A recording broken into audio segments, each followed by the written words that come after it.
Yeah.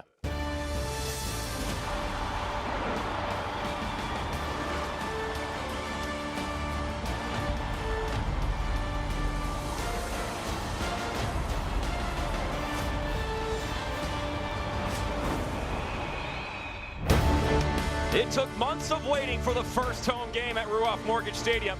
For match number 2, it was all of 4 days before the lights kicked on again in the Summit City. It's midweek League One action between Fort Wayne FC and Portland Hearts of Pine on ESPN+. Welcome one and all to the broadcast. My name is Mark Schoenster. I am joined by Ricky Lopez Espin on the show. The home opener was on Saturday, and it was chaotic in all the good and bad ways. Hectic between two teams, but for Fort Wayne, you scored 2 really good goals, 4 goals in total in the first 15 minutes. So for Mike Avery, yes, you want to enjoy the moment. Yes, you want to enjoy the new stadium, but understanding if you can play yourself into this game on and off the ball, you'll set yourself up for success because this team can score goals, but now box defending is going to be top priority against a Portland Hearts of Pine side that can fly. Well, this is a great opportunity for the home side because that's their home opener, and now they get 4 more home games to really pick up some form. 6 out of 7 will be here in this new stadium for Fort Wayne. So understanding how do you make this place a fortress, you continue to pick up points, and by doing that, you have to win your individual duels individually, and then collectively start to find performances over a consistent 90 minutes. It's going to be a start here for Fort Wayne. Meanwhile, as far as a player to watch, the college to professional transition going pretty well for Healey. Healey can play in between lines. He's very comfortable in terms of his 1v1 ability, can combine, and he's going to start underneath that front 3 for Fort Wayne. Expect him to make runs out of the midfield. He needs to be really good if they want to keep all 3 points here at home. And talking about really good, on the Portland Hearts of Pine side, what a display on Saturday. For Portland Hearts of Pine, this side can score this spectacular goal with the amount of talent that they have, especially on that front line for Bobby Murphy, JT Kamara. What a wonderful strike. Ollie Wright, always the spectacular to pick up his feet, pick up his head, and see the goalkeeper off of his line. And then, yes, to get his brace as well. But for Portland Hearts of Pine and for Bobby Murphy, continuing to find consistency performance in that final third is going to be crucial here in a difficult place to play. A lot of great highlights here from this match, and on the authorship of all of them, these two are combining. The wide parts for Portland Hearts of Pine are crucial because these 2 players can go 1v1, but they can also come centrally to look for each other, and the ability to play off one another. That front 3, understanding the movements for Bobby Murphy, he wants them to be fluid. Look for them to put a lot of pressure on Fort Wayne in that back line. The Hearts are trying to pick up some real steam after that electric showcase. Fort Wayne are hunting for those first 3 points in the new digs. Who is more ready this Wednesday night? Find out up next after this break. Lineups and kickoff are on the horizon.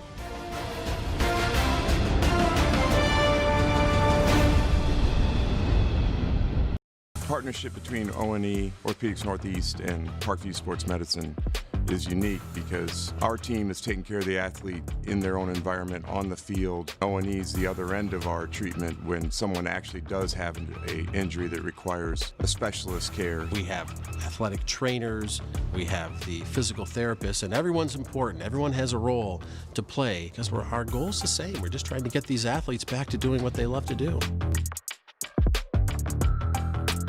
At Ruoff Mortgage, we understand that you don't just need a mortgage. You need someone who knows your kid's name, your dream for a backyard, and that this is more than a house. At Ruoff, we've got your person, the one you'll lean on from your pre-approval to the closing table. Your loan officer will be there with you every step of the way. The right home begins with the right person by your side.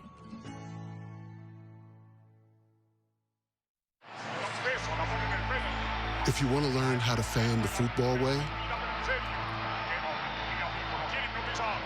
ask the fans with a Modelo. Only they know how to celebrate with strangers as if they were lifelong friends. To lose their voice for weeks after chanting for 90 minutes. They are always ready to teach you the ways of football because to them, passion is meant to be shared. So go ahead, ask the fans with a Modelo.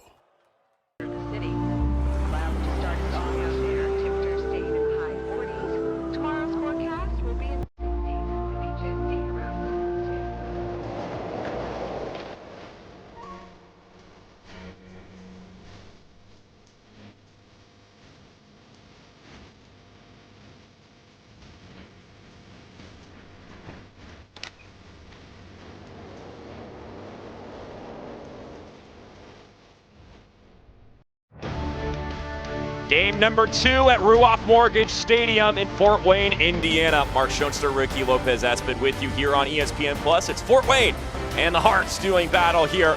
First ever meeting between these two sides. Let's take a look at our starting lineups. First off, for the home side, 3 changes.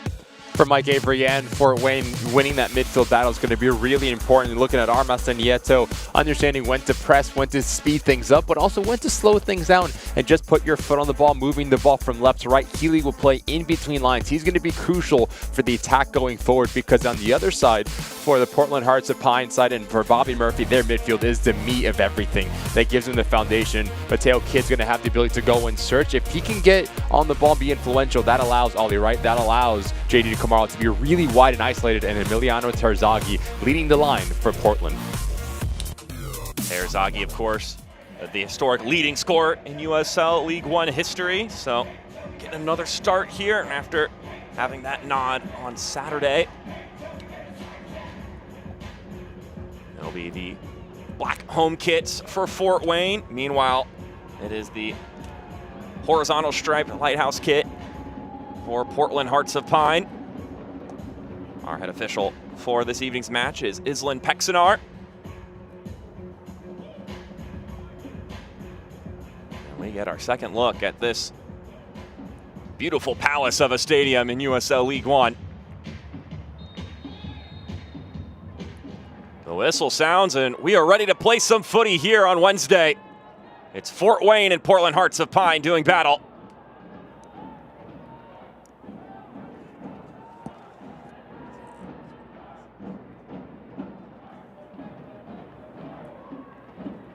It was a 2-2 draw on Saturday here in the historic home opener for Fort Wayne against Charlotte Independence. All 4 goals happening in the first 16 minutes of action, Ricky. And as far as the logistics of the day, as Mike Avery and his team were getting ready, yeah, you have to do some acclimating as you get used to actually going through the motions in a new building, but he said it was an overwhelmingly incredible day. And I mean, he was telling the guys, I mean, how fortunate are we that we get to play somewhere like this? Yeah, he has a good case. He said, I think it's the best stadium in the league, and I think he has a pretty good stance on that one. I think he's got some data points to back that one, and just the eye test. That's not easy to be the first of anything, let alone in a professional environment, to open up a stadium. So yes, you take pride in it. Yes, it's an opportunity to start to create a culture and make this place a fortress, but it's not going to be easy, because Portland, we've seen in glimpses of how good they can be when they start to find the back of the net on a regular basis. Taking a clip there is Javier Armas. It'll be a free kick after Michel Poon-Angeron tripped him up.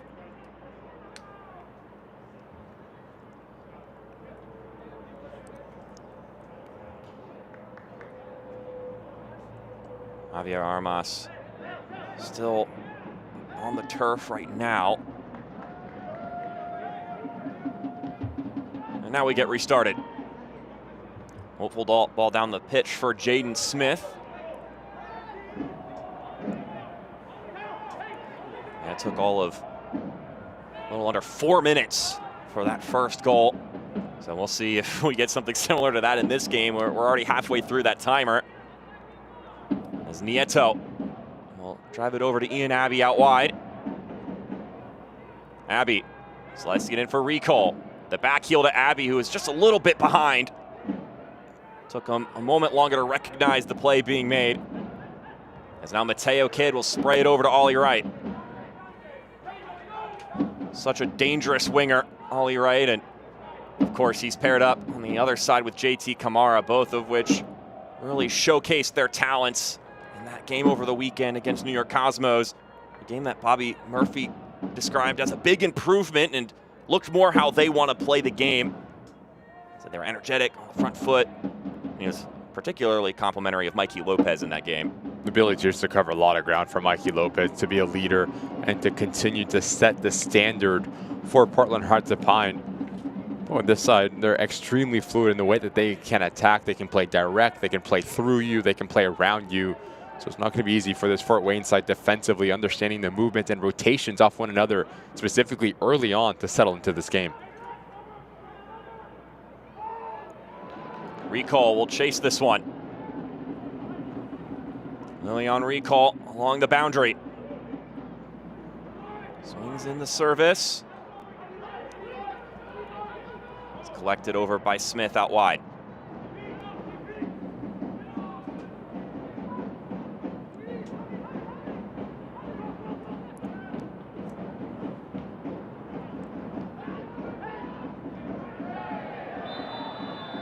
Around 55-degree weather in Fort Wayne, Indiana, which has my color commentator shaking his head a little bit. A little bit sloppy here from Molly Wright. Healey doing a good job at picking up this ball, and a nice little nutmeg here right through the legs of Punendra. It's a foul. An opportunity for Fort Wayne just to whip this ball right in between the goalkeeper of Portland Hearts of Pine and cause a little bit of chaos in the attacking 18-yard box here. So a set piece chance for Fort Wayne.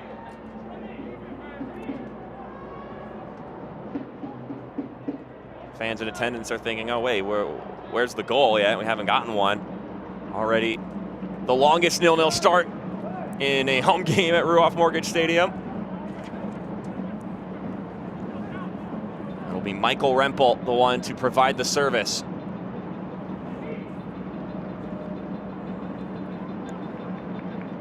Here's Lynn Pexar making sure that all of his ducks are in a row before this set piece can be taken.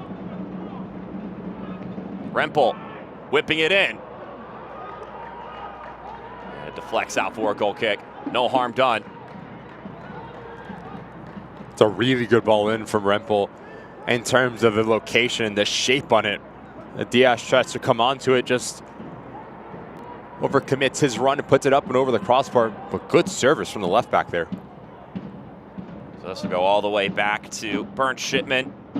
Once again getting the start and goal for Fort Wayne. It's Cash Oladapo who is starting on the other side of things for Portland Hearts of Pine, getting his second start of the season. It's a chance to rotate in the middle of the week. Both of these teams having played last weekend and will play this upcoming weekend, as Healey will drive this one out wide for Abbey. Ian Abbey into the 18 he goes. Slides it centrally for Healey, still going. And it ends up being tapped back to Oladapo. Really good work there from Fort Wayne, understanding that Portland is going to step. They are going to be aggressive, so you can bypass that initial line of pressure. The whole field starts to open up. Well done from Abbey and Healey to work off one another, but in the end, Mohammed doing a good job at just cutting down the angle and with a little bit of help of Molly Green as well. Ref says that's fair gain as Jordan goes to ground. Terzaghi finds Kidd. He'll slot it over to right.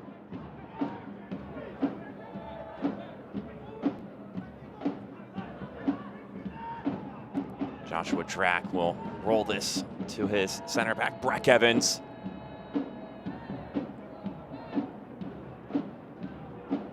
Starting to look more like the back line that Bobby Murphy had in mind at the beginning of the season. Had some availability issues to start the year and had to do a couple of configurations of that back line as the offside flag pops up and Terzaghi is not given the opportunity to go forward. It's going to be a different look for Portland as Terzaghi is leading the line versus the players like Titus Washington.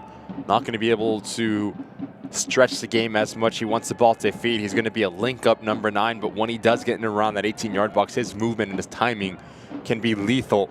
So the two center backs for Fort Wayne need to do a good job in terms of communicating, especially in around their defending goal. The kind of striker that if he is anywhere within that penalty area, he knows how to put that ball on goal.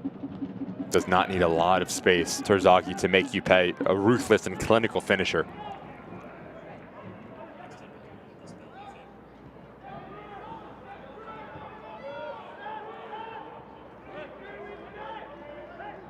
At Bellevue University, your success is the only thing that matters. That's why they offer education that's designed to help you achieve your next goal. Find out more at degrees.bellevue.edu/goals.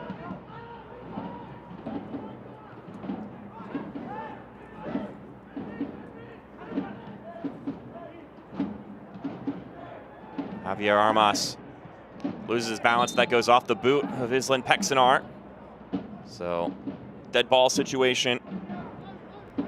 You know, have such a frenetic pace in that opening 20 minutes of that first match. Head coach Mike Avery mentioning that you score early, and he felt his guys' eyes got a little big after that. And once the initial rust passed and both teams settled into the match, things were a little less chaotic. But at the end of the day, they end up turning the ball over 30 more times than they do on average. And despite that fact, he wasn't too upset with the performance. Doesn't call it a wash, but he was aware that both teams walked away from that game maybe thinking that they could have gotten all 3 points if they had just been a little sharper. Need to be really clean on the ball. We've seen 10 minutes in, Fort Wayne's a team that wants to possess the ball. They want to play between the third. So in doing that, you have to rely on your capabilities technically and how clean can you be to connect the game. So understanding that Portland, in moments like this, they're going to commit numbers forward. So if you can play into Healey, Smith, Abbey underneath Recall, you can find success, especially right side of your screen. Notice the amount of space there for Healey. Jaden Smith trying to get on the end of that one. Drac will boot it away. Kept in bounds by Wright. And Drac is dragged down. It's such an interesting thing, Ricky, because you mentioned Fort Wayne, a side that wants to possess the ball. They want to build out from the back. They're also a young team, so it's an interesting combination of those two factors because, I mean, I feel like there's a large learning curve with a team that wants to play in that style, and you're going to lean on some younger guys to get that done. There's going to be growing pains. It's not going to be perfect, nor should Mike Avery expect it to be, but the most important thing when you are a young team, when you are building a culture, when you are building a foundation is having the building blocks and seeing glimpses of players having the ability to understand what you want, whether it is in video and training sessions, to come onto the game field and really try to implement the identity that this Fort Wayne club is trying to create here. On the ball now is Breck Evans.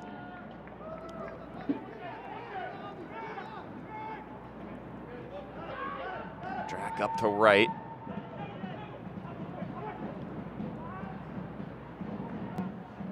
One of the first impressions in that first game, and the moment we got a chance to get a look at this pitch as this game started, you thought the same thing. This is a big pitch.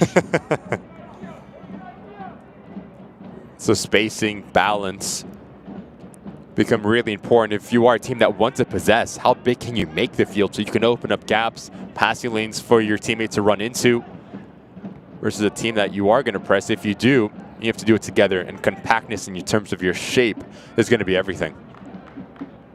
That's always such an interesting element to the USL, is all the different metrics of pitches you can play on in the season. And not even just metrics, but also the kind of surface you're playing on, because you're going to probably experience several different kinds of turf, and in some cases you're going to get to play on some grass pitches, and adaptability is such an important element to any USL team, whether it be in the Championship or League One. And it's also the beauty of the league, right? Understanding the different types of looks, different types of stadiums, surfaces, travel that goes into it. You and I have the ability to call numerous of games over USL League One and USL Championship, and we have the ability to speak with coaches, and they say, look, coming into this league, it's difficult because everything that you need to deal with, it's not just show up, put your boots on, let's go out and play. You have to take numerous of flights to get to different locations. A field like this versus what Portland Hearts of Pine and Fitzpatrick look like, completely different in terms of the environment, in terms of the surface, how the ball rolls. There's just so many different factors, and that's the beauty of USL as a whole. The different factors, the adaptability, and the parity.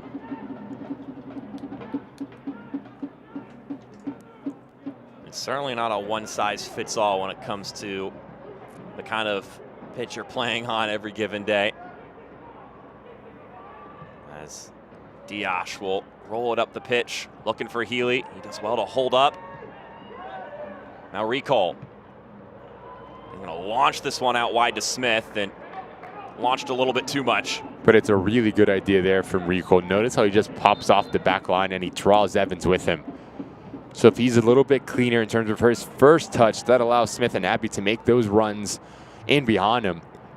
Portland having some success drawing Portland out of their shape.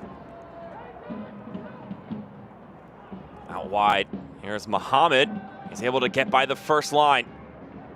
They'll roll it to Terzaghi. Emiliano Terzaghi. Knocked down just outside the penalty area. Ref says play on.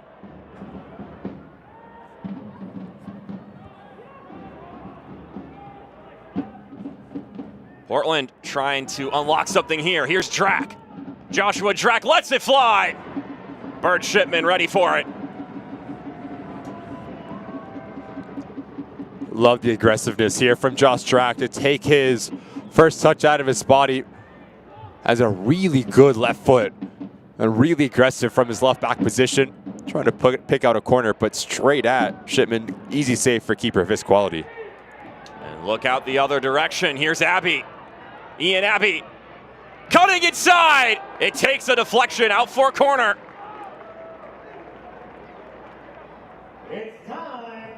End-to-end stuff here in the first 15 minutes, especially with how expansive Portland wants to be. You need to be really good in your 1v1 capabilities. And notice the footwork here from Mohammed, not to give Abbey any sort of angle. Once he takes that long touch, that's when he leaves his feet. 15 minutes, and love what we've seen from Abbey, how aggressive he is within his movement in terms of his directness at testing Portland's back line. Ian Abbey's first start in league play. He got the start in that USL Cup match against Lou City.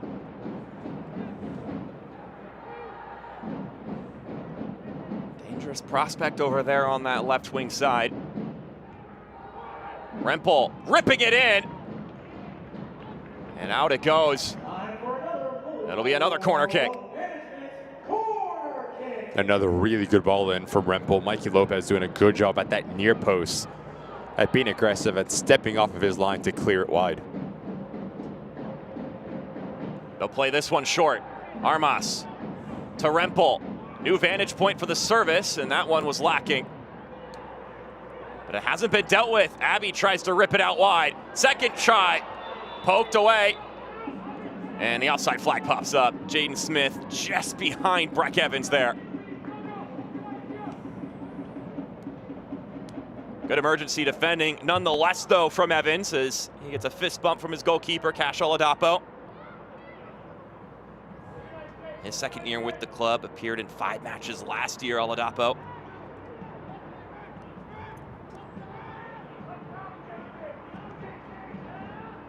Apparently his brother, whom plays in the NFL, by the way, was out there last game, but Oladapo, the bigger of the two. And one thing Bobby Murphy was quick to mention is that both of his goalkeepers, who will be given minutes to this season, both athletic players, certainly not your typical Joes in between the sticks.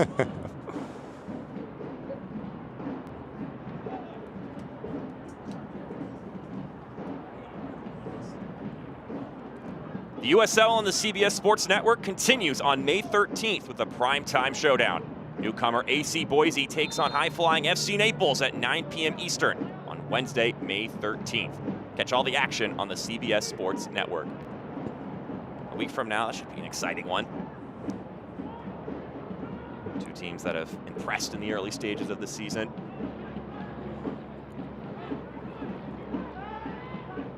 Mateo Kidd playing deep, rips it over to Muhammad. He's got a runner going forward. It's JT Kamara.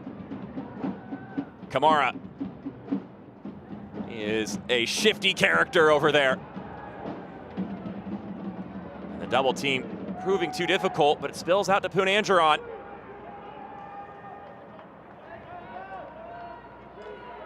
Michelle Poonanjaran. Back to Green.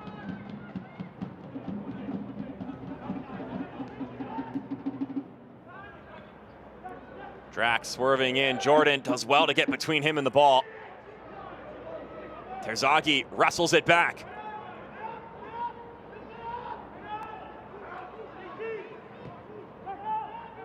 Here's Kidd trying to thread the needle, but it's too far ahead of Kamara. But it's a right idea from Mateo Kidd there. does a really good job at receiving the ball with his hips open as well to allow this run from JT to Kamara to be effective. Just a little bit heavy on the ball.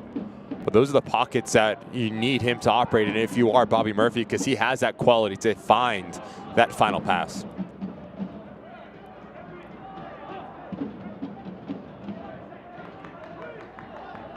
Mateo Kidd, a guy who he'll give you energy for 90 minutes. Just buzzing around. 28-year-old from St. Louis. I remember Bobby Murphy telling us that sometimes the guys who grow up and play in St. Louis don't get out of St. Louis. So happy to see Mateo Kidd getting the chance to branch out and play in Portland as Jaden Smith. Not sure if that's how he intended to use the ball there, but for a moment it had Joshua Track shaken up.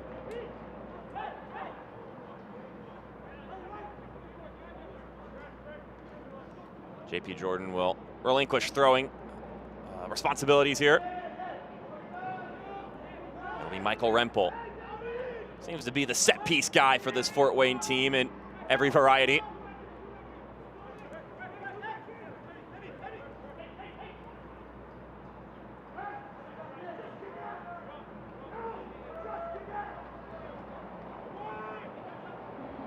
Lofted in by Rempel, and that's handled by Portland. Oh, you're right, just hitting the eject button there, trying to get it out of immediate harm. Now I got to figure out how to break this block here, as here's Smith. Perhaps he's the answer to unlocking it. Like Avery told me that he spent all of Sunday just watching Portland games and was pretty intrigued by their mid block, and we're gonna get our first booking. And Emiliano Terzaghi, the first one, picking up a card in this one. It's his first booking of the season as well.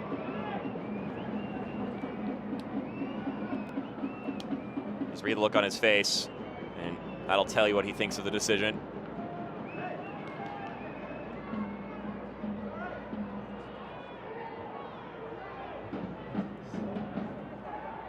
Not really sure what Terzaghi's thinking here. As Fort Wayne tries to go quick, throws this ball and he just simply catches it. I don't think I've seen that happen in a really long time. Wow, yeah, we're getting a peek at it. Yeah, he just straight up uses his hands, which is a pretty fundamentally antithetical to the sport. Yeah, you can't do that. Uh-oh.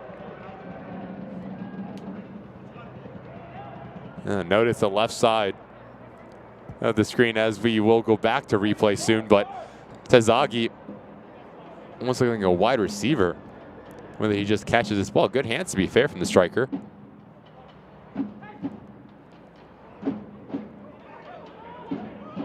Michel Poon-Andron able to reclaim it with his boots for Portland Hearts of Pine.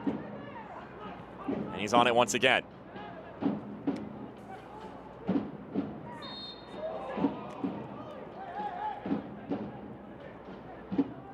As this ball goes out, clearly Fort Wayne try to go quick. Yeah, you can't do that, Mark. It's a big no-no. Yeah, that's, you don't see that one every day.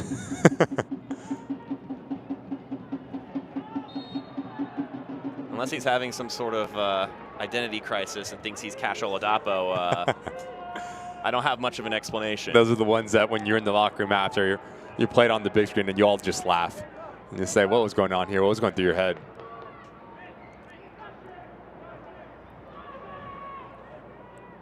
Well, 0-0 through 22 minutes, nearly 23 here. Second ever game here at Ruoff Mortgage Stadium. Ball launched up ahead, searching for Lilian Recall. And now here's Ollie Wright. Wright tries the one-timer. It's certainly something you know is in his tool bag. Phenomenal recognition from Ollie Wright, and even better ball from Mikey Lopez just to hit it on a dime. And Ollie Wright understands he needs to hit this first time. It makes it look a lot easier than what this is. The technical ability, the timing to let it drop when you have players coming across your right shoulder. In the end, Shipman again really well positioned to save that shot. Mike Avery was saying he continues to be impressed by these teams as he scouts them out. Of course, this time referring to Portland Hearts of Pine. He mentioned he's glad that they're getting him here at the Roo as opposed to having to go to Fitzpatrick first, because he said it looks like road games there are a real bear of a task. And I mean, I don't think he's wrong about that one. He said, we'll worry about that later in the season.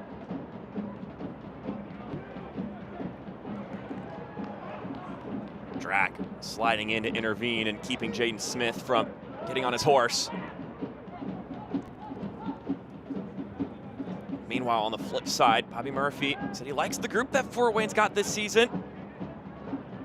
And like the two other coaches I've had the chance to talk to and build up to the Fort Wayne game, he mentioned that we got to turn them over and then beat that counter press as Recall enters the penalty area.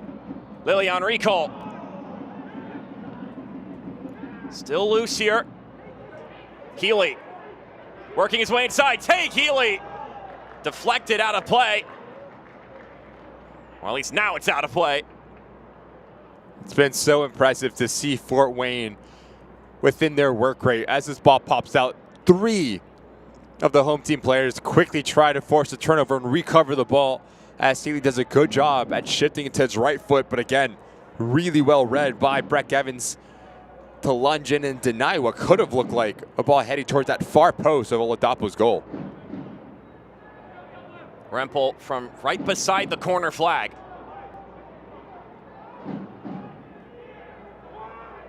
He's got some arm on him and is headed along. JT Kamara. Yeah, watch out here. Really well done from Diash there.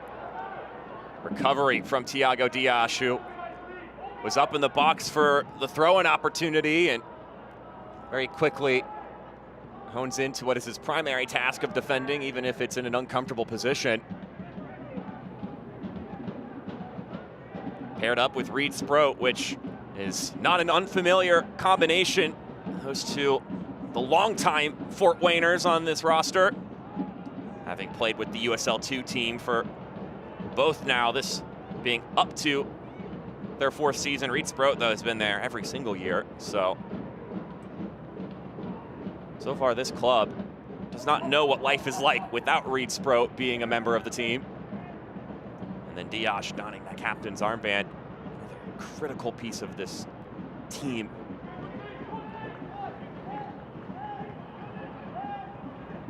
Kidd, once again checking in deep, has to play it back. Kamara, put Abby on skates there. JT Kamara still going, but Abby fights back. Good recovery there from Abby. How good is JT Kamara just in 1v1 situations? A little bit of a drop of the shoulder, comfortability on the ball. Smith ripping it in the middle, poked away by Green. Really like what I've seen from the 2 wingers for Fort Wayne, just how direct and how vertical they are. Abby and Smith, every single time they want to get on the ball, they want to really test Drac and Mohammed, putting pressure on Portland Hearts of Pines and those 2 center backs in terms of their positioning, needing to provide coverage, as Green and Evans have done quite well reading the game. Yeah, you go into this match and you're thinking, oh, if you're going to talk about wingers, I mean, Ollie Wright, JT Kamara, I mean, they jump off the page on that side of things. But Jaden Smith and Ian Abbey, both newbies in USL League One and newbies to the professional game, trying to make a name for themselves here in 2026.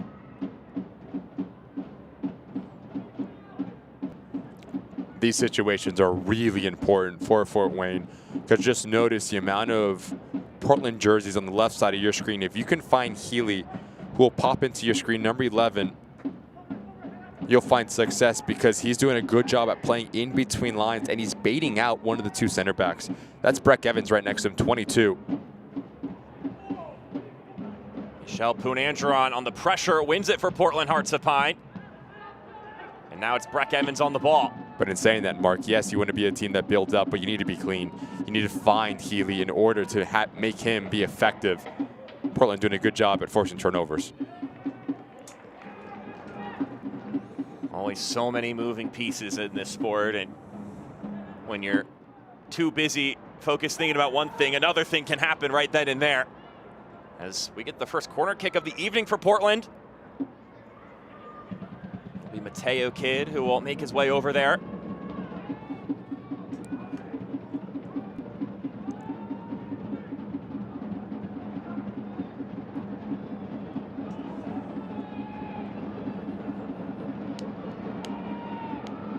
Kidd steps into the service.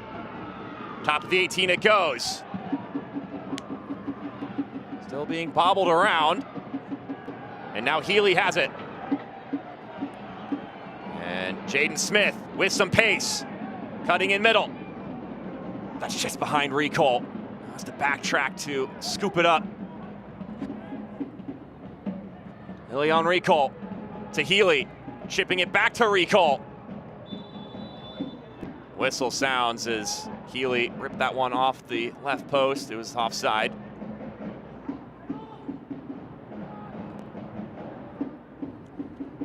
Inventive combination there, but the timing just not quite properly executed.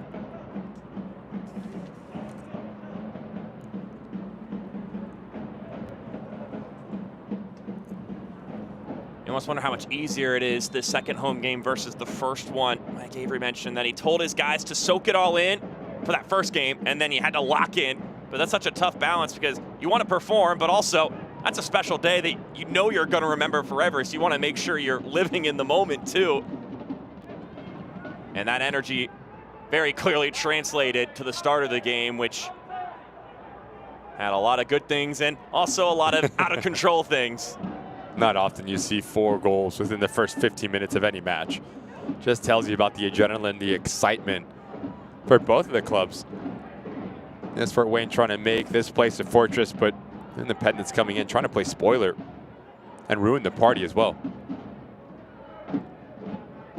A really fun match, that first one, and now different but also intriguing game 30 minutes into this affair. As far as finding home wins, Portland, they were searching for those first 3 points at home at Fitzpatrick, and they finally got it against the New York Cosmos. And also they were a side that's been struggling to score goals, so you get 3 goals, 3 points. Bobby Murphy saying it kind of felt like they were 10 pounds lighter after that game. There was a lot of relief from the squad following that game, and he told his players it's okay to feel happy, but don't get satisfied because there's still work to do. There's still improvements to be made as far as how they played in that game. But once you get that first one done, then you don't feel that pressure of, oh man, when are we gonna get our first home win of the season? Especially in the manner that they won that game. Just such an exciting display.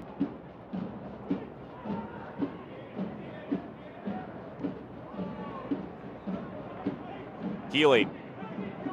Well, he lost the ball. Able to recover it though. Take Healey. Sends it in the middle for Recall, and although he found Recall, maybe he found him a little bit too much there off the chest and out. I have to imagine this ball was intended for Abbey as Recall's making that run across the face of the goal. Just too much weight on it from Healey here. But been really impressed with Healey, just his ability to play in between the lines, comfortability on the ball, right foot, left foot. Just needs to be a little bit cleaner for Fort Wayne because they're doing a good job at getting in around that 18-yard box, but continues to break down once they get high up the field. Right, back to Drack, who pops it forward.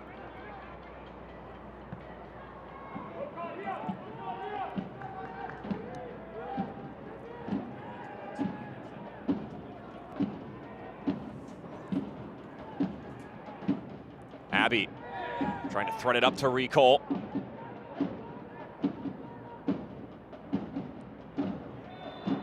then a little too much contact there from Ian Abbey running into the back of Mateo Kidd, and the Kidd did not take kindly to the interaction.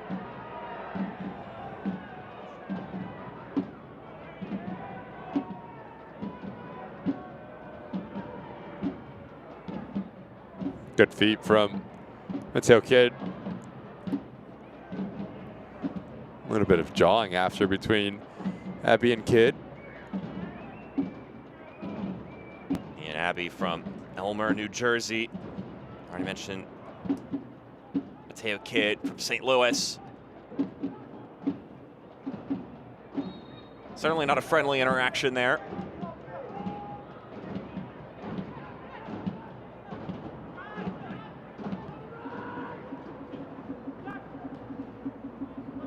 Jordan, once again, doing a great job defending off of Drac there. Watch the USL Championship in Spanish on TUDN, the nation's leading Spanish language sports network. Go to uslchampionship.com for the complete USL TV listings.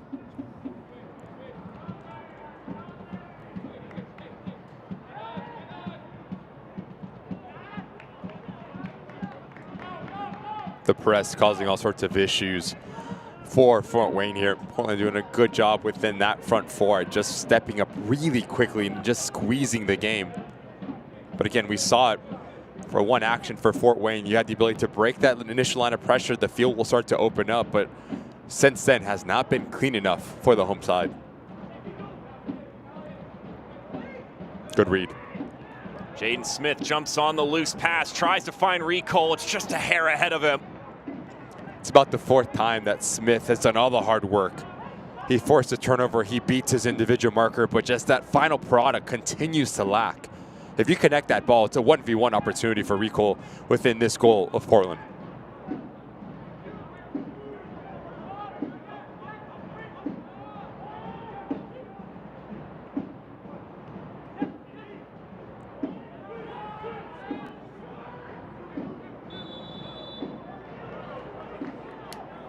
The offside flag popping up there as Smith was chasing down from an offside position.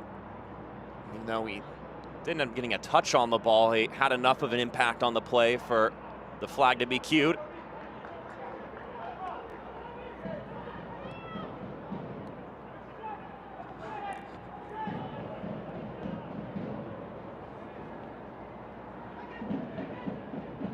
Armas able to nod the airborne ball forward, and now Drac is there. Smith goes to the byline, and the ball just gets away from him. Still some calibrating needing to be done when you're playing on this turf. How far does the ball go away from you on a certain weighted touch? Yeah, it's not easy having a new surface recently be laid down. The ball's going to move extremely weird. It's not going to be as smooth as you would want. The padding, the feeling, going to be a little bit heavier than expected. So yes, we talked about the adaptability that's necessary for USL League One, but players as well. When you're playing in a new surface, understanding how the ball's going to roll, big emphasis on your first touch. And even not just venue by venue, but even this one individual surface, like Avery was mentioning, that after a few games, it's going to play differently here once they get all of the filling patted down on this turf. They're not using just your typical rubber turf beads. This will help it stay cooler once we get to those blisteringly hot summer days. Well, you see it every single time the ball skips off the turf. The feeling just starts to come up a little bit. High-end stuff, as Mike Avery describes it, though, and as we've touched base on, he mentioned just how wide, how massive the pitch feels, which I think every coach loves to have that problem when it comes to this sport. The larger the pitch, the better. More room to work with.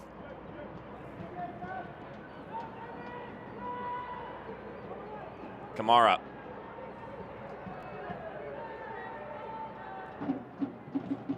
Gonna switch this over to Drac. He has right inside, but instead to play it back.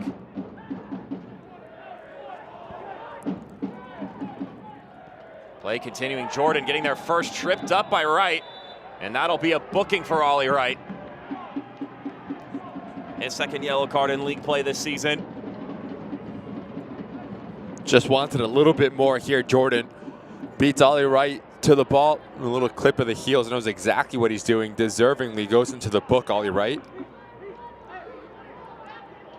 Well, him and Terzaghi, the two players in the book for Portland Hearts of Pine. Well, those are the only 2 cards issued so far in this match as we're getting closer to that halftime whistle. Both teams still searching for an edge here.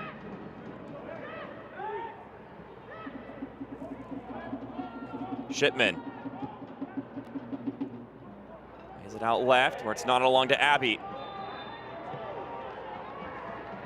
We're gonna get a whistle here from Island Pexanar, not playing advantage, and I think that there's certainly some guys in black kits who are not pleased with the decision.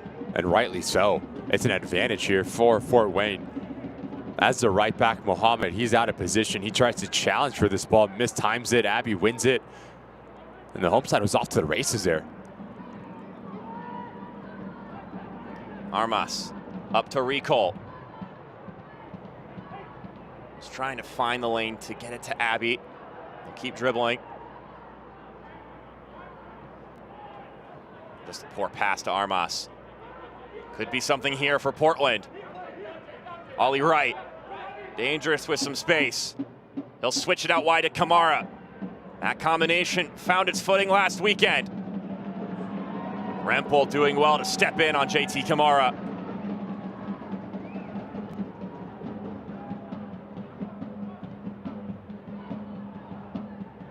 Nieto rushes to keep it in bounds, and then Abbey makes the turn. And then Kamali Green boots it out of danger. But again, you're starting to see Fort Wayne figure out that first pass, releasing the pressure of Portland. Abbey, Rico, Smith, Healey getting a little bit more influential higher up the field. So if you are Portland, your press needs to be really effective, or your 2 center backs need to jump and stay connected. The last thing that you want to have happen is this game to open up and have gaps in between your defensive lines.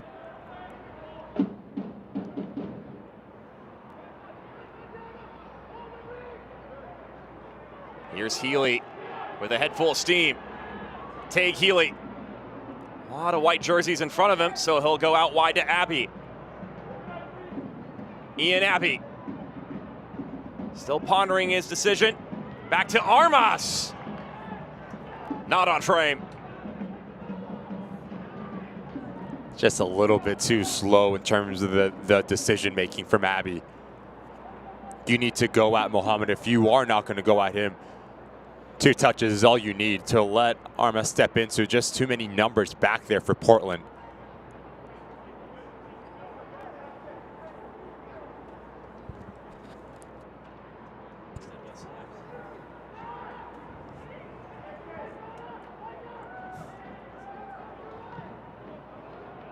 Healey with a couple of stutters. Rolls out for, well, yep, for a Fort Wayne throw. That was the impression I had. Select is proud to be the official match ball supplier of the USL League One. From the grassroots to the pros, Select is there every step of the way. Visit us.select-sport.com for the latest Select products, specials, and more. Select, the player's choice.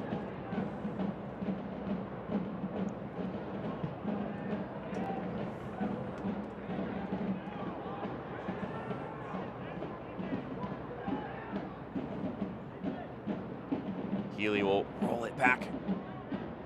Sproat over to JP Jordan.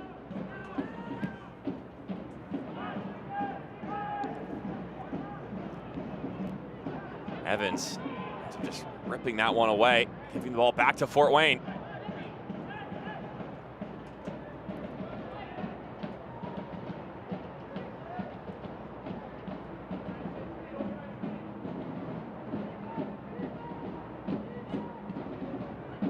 Still 0-0 here, but if you're the home side, I think you're feeling the better of the 2 teams so far in this match with the way that this game is unraveled.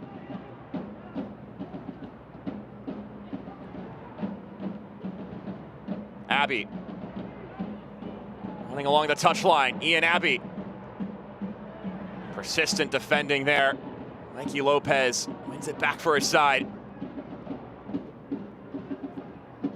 Mateo Kidd. Oh, how about Ollie Wright? Rolling it to Drac. He's pushed down. It'll be a free kick for the Hearts. And I think it's the first yellow card for a Fort Wayne player here. Jaden Smith will go into the books for the shove. Then it starts with the work rate of Mikey Lopez to pick the pocket. Good recognition from Mateo Kidd. Ollie Wright understands the run of Drac. And as you see, the left leg from Smith trying to drop down, doing his recovery run, catches Josh Drac. An opportunity here for Portland right before halftime to put some pressure on Shipman and this Fort Wayne back line. Well, that's the thing. I just said that Fort Wayne will feel better about the way this game has gone, but Portland are a team that are more than comfortable with the idea of just one of these guys getting an opportunity and taking advantage of it. I mean, you look at Terzaghi, Wright, Kamara. Those are three players that sometimes all they need is just that one moment, and they can make a difference in the match. Mateo Kidd will be the one, along with Ollie Wright, by this dead ball. Seems like number 98 is the one more likely to take it, but that could just be theatrics.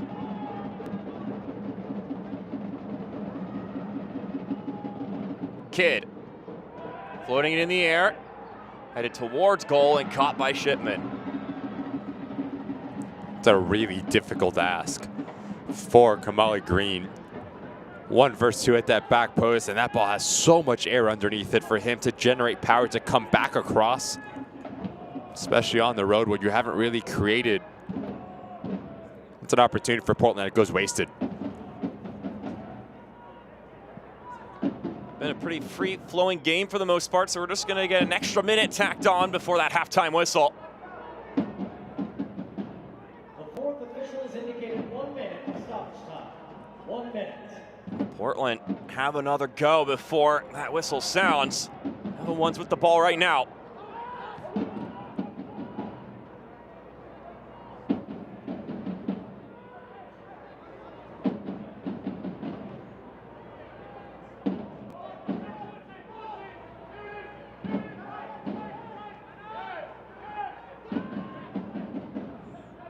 Seeing less and less likely that we'll have any more opportunities created here as only got a couple more seconds to go. Armas. This will be the final foray. Good ball. Threads it through to recall. And the offside flag goes up. Awfully close. But an opportunity that won't count, and getting a chance to peek on the replay. I think they got the call just right. Yeah, it's a right call. Just notice the cut of the turf from Recall off the shoulder of Green. On top right of your screen, you just see it's a good call by the referees. But those are the types of runs that you need from Recall. As both center backs get caught ball watching, you can run in behind just a little bit off in terms of the timing. But been impressed with Recall in terms of his movement as well. If you are Bobby Murphy, happy in terms of the result, you haven't conceded, but not happy in terms of the performance. Terzaghi only 12 touches. You need to get him more influential if you want to try to fight for anything in the second 45 minutes. And for Mike Avery, continue with the momentum all to play for in this next 45 minutes. 0-0 after 45 minutes. Will one of these two sides find a goal and claim all 3 points in the second half? There's only one way to find out, and that's to stay locked in here on ESPN Plus. We've got some great halftime content on the deck. We'll see you then. Once again, 0-0 between Fort Wayne and Portland Hearts of Pine. At Ruoff Mortgage, we understand that you don't just need a mortgage. You need someone who knows your kid's name, your dream for a backyard, and that this is more than a house. At Ruoff, we've got your person, the one you'll lean on from your pre-approval to the closing table. Your loan officer will be there with you every step of the way. The right home begins with the right person by your side. At Trine University, we are thunderous. But how do we get that way? One rumble at a time. Every challenge faced, every insight earned, every setback surmounted puts you on the path to exceed all expectations, yours included. It's why Trine graduates have an over 99% employment rate. and make noise in whatever field we choose. What kind of noise, you ask? Here's a hint. Hear more at trine.edu. Partnership between O&E, Orthopedics Northeast, and Parkview Sports Medicine is unique because our team is taking care of the athlete in their own environment on the field. O&E is the other end of our treatment when someone actually does have an injury that requires a specialist care. We have athletic trainers, we have the physical therapists, and everyone's important. Everyone has a role to play because our goal's the same. We're just trying to get these athletes back to doing what they love to do.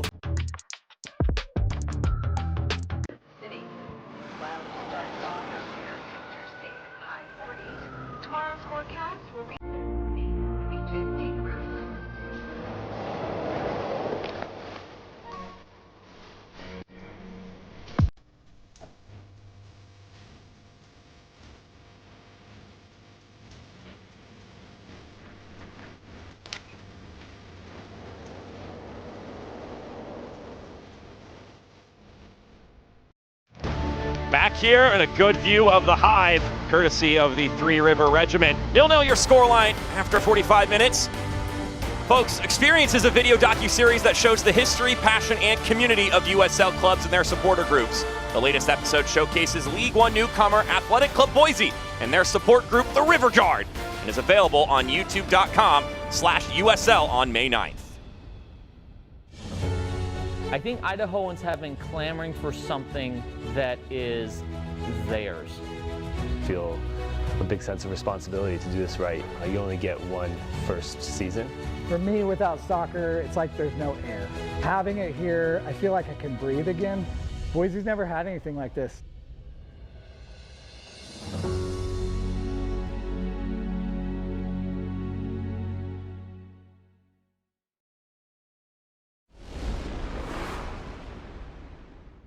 With the field for World Cup 2026 now set, the USL can enjoy its place in the countdown to history. Never before has an active USL player taken part in a World Cup, until now. For the past 2.5 years, more than 30 players from USL Championship and League One battled through World Cup qualifying. This summer, 6 of them have a chance to hit the field for their respective country. Miami FC teammates Eloy Rom and Jurgen Locadia made history, helping Curacao qualify for the World Cup for the first time ever. Curacao will face Germany, Ivory Coast, and Ecuador in group play. And for the first time since 1974, Haiti will take part in the World Cup, following a very unique road through qualifying. 4 championship players, Duke Lacroix and Garvin Matusala of Colorado Springs, Delence Pierre from FC Tulsa, and Carl Sente from New Mexico United led Haiti through qualifying without playing a home match. Now the Haitian team faces a tough group at the World Cup with matches against Brazil, Morocco, and Scotland. But while World Cup qualifying owned the spotlight in late March, several USL players took part on U.S. youth national teams, also on the world stage. Colton Swan of Charleston Battery scored a goal for the U.S. Under-20 team against Argentina in Argentina. Orange County SC's Tyson Espy played for the Under-17 team in Paraguay. And the U.S. Under-18 team played in Portugal, featuring Ramiz Hamuda from Birmingham Legion, Brandon Days of Louisville City, and Jameer Johnson from Orange County SC.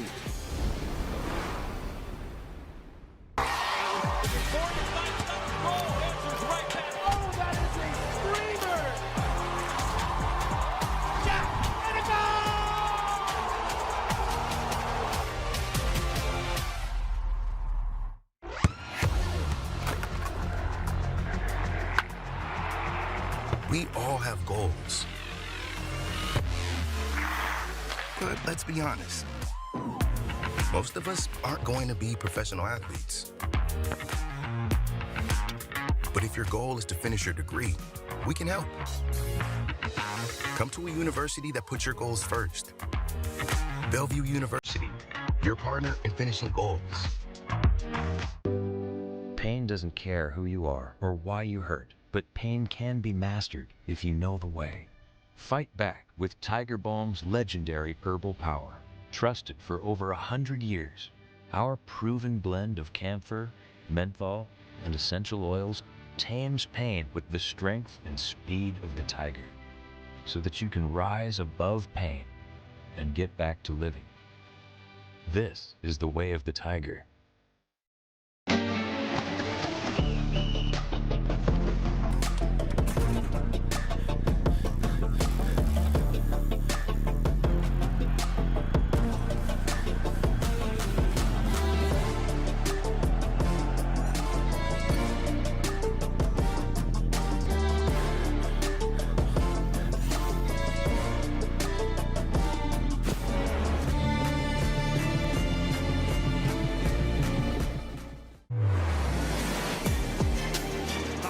Goes for goal. It is a buzzsaw from Boise. Back post crashing in. Max Glasser delivers for Naples. At Ruoff Mortgage, we understand that you don't just need a mortgage. You need someone who knows your kid's name, your dream for a backyard, and that this is more than a house. At Ruoff, we've got your person, the one you'll lean on from your pre-approval to the closing table. Your loan officer will be there with you every step of the way. The right home begins with the right person by your side.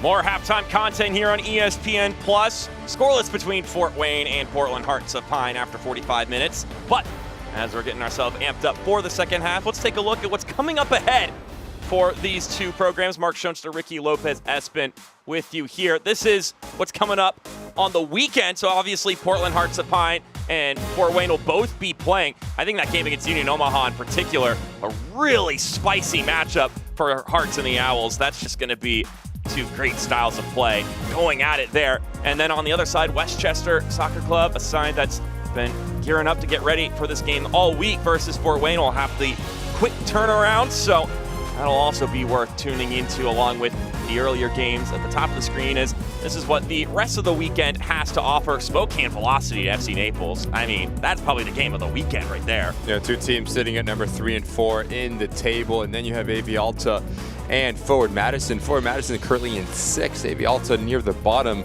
So AV Alta playing at home, need a result, need to try to start to push up this table here in USL League One.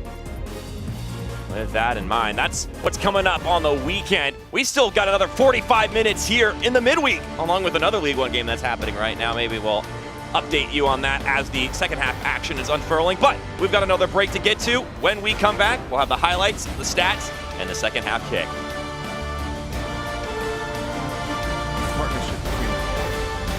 Partnership between O&E, Orthopedics Northeast, and Parkview Sports Medicine is unique because our team is taking care of the athlete in their own environment on the field. O&E is the other end of our treatment when someone actually does have an injury that requires a specialist care. We have athletic trainers, we have the physical therapists, and everyone's important. Everyone has a role to play because our goal is the same. We're just trying to get these athletes back to doing what they love to do. At Ruoff Mortgage, we understand that you don't just need a mortgage. You need someone who knows your kid's name, your dream for a backyard, and that this is more than a house. At Ruoff, we've got your person, the one you'll lean on from your pre-approval to the closing table.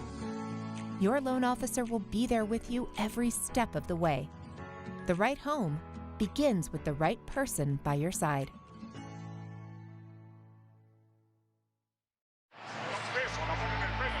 If you want to learn how to fan the football way, ask the fans with a Modelo.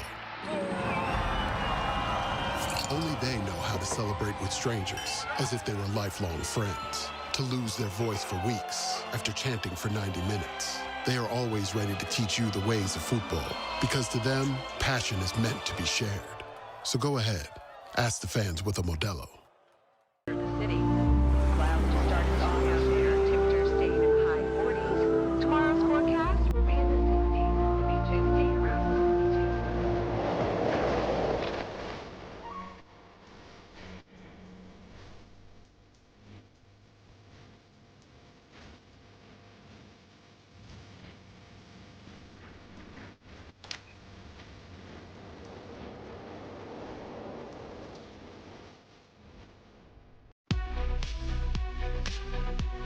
It is halftime in League One. We hope you're enjoying your match so far. I'm Dan Lucas inside the USL studio with a look at some of the League One headlines. Fort Wayne FC finally got to enjoy the feeling of playing a home match last weekend. The grand opening of Ruoff Mortgage Stadium began with 4 goals in the opening 15 minutes, ending in a 2-2 draw with Charlotte Independence. Fort Wayne played 5 away matches in all competitions before that home opener, but gets to enjoy 6 of 7 at home during the month of May. One Knoxville's run to the round of 16 in the U.S. Open Cup earned $50,000 in prize money for being the last remaining League One team in the tournament. Knoxville's signature moment was a victory at DC United in penalty kicks in the round of 32. Congratulations to Greenville Triumph defender Brandon Fricke, the first player to surpass 15,000 minutes in League One history. The numbers are incredible. 173 starts, 49 clean sheets, and he will challenge you on headers, winning 469 aerial duels, the second most in League One history. Upcoming national broadcast: AC Boise and FC Naples next Wednesday, then it's Richmond Kickers and Charleston Battery in the USL Cup, and Rhode Island hosts Brooklyn in the USL Championship. All 3 matches on the CBS Sports Network. The second half is getting closer. Let's get you back out to your match.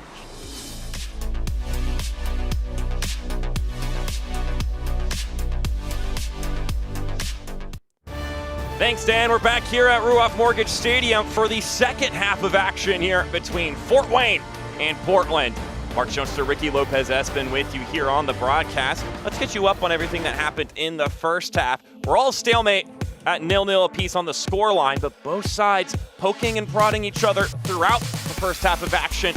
I would say that Fort Wayne had the better run of form in the game, but that doesn't mean Portland didn't have some opportunities. Through the performance, Fort Wayne was a better side in terms of wanting to put the ball on the deck and starting to create through the press. Saw Strack with that strike from distance, easy save for Shipman. And a lot of the Portland Hearts of Pine attack were transitional moments, forcing the ball over, quickly playing into this left side with Ollie Wright and Drac. JT Kamara was active as well. Good first-time strike from Wright, but Shipman, his positioning has been really impressive for Fort Wayne in between the sticks. And that is how we walk into halftime, 0-0.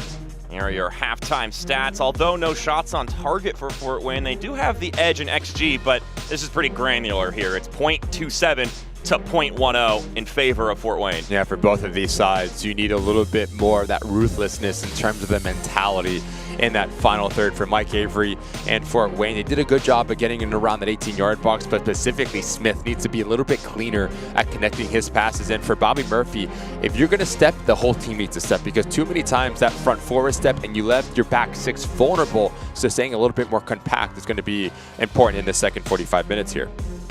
We'll see how these two teams tweak things here in the second half of action. We'll see how both sides will utilize those wingers, because that seems to be a pretty heavy element of the game so far.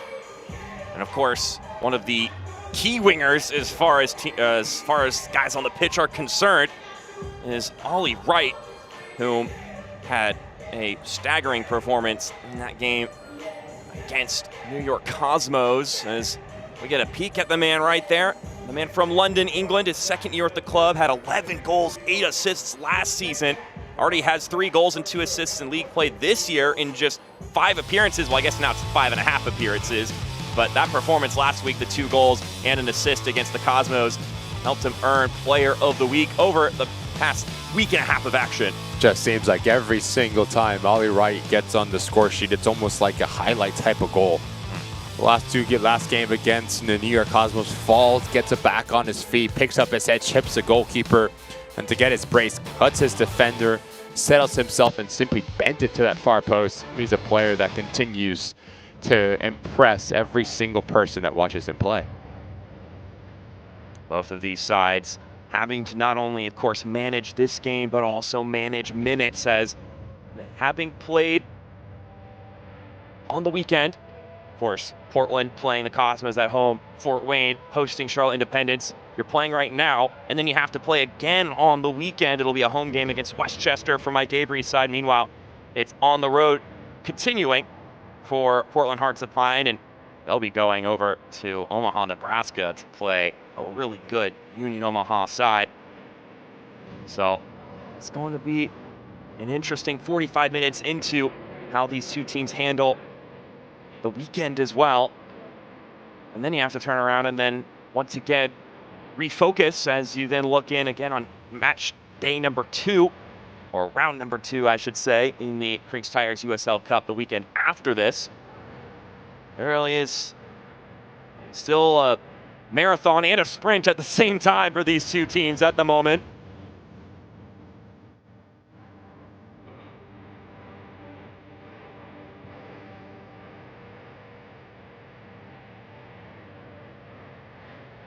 This is one of 2 USL League One games taking place right now. Scoreless here. It's also scoreless back at American Legion Memorial Stadium in Charlotte, North Carolina, where the Jacks are tied up 0-0 with Athletic Club Boise. So we'll see which of these games gets a goal first, if either of them do. Islin Pexonar, our head official, surveying everything, making sure that everybody's in their right spots before sounding that opening whistle to get the second 45 going.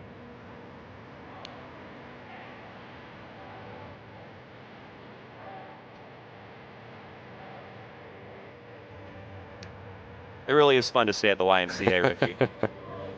DJ doing a really good job playing all the hits. And unfortunately, his job is done because it's back to footy now here at Ruoff Mortgage Stadium. Get to spin some sick tunes for what, about 15 minutes during halftime, before the game and then after. And there is a good 90+ minutes of just that wonderful soccer noise, whether it be the drumming from the fans around the stadium or the shouting and the thudding taking place on the pitch.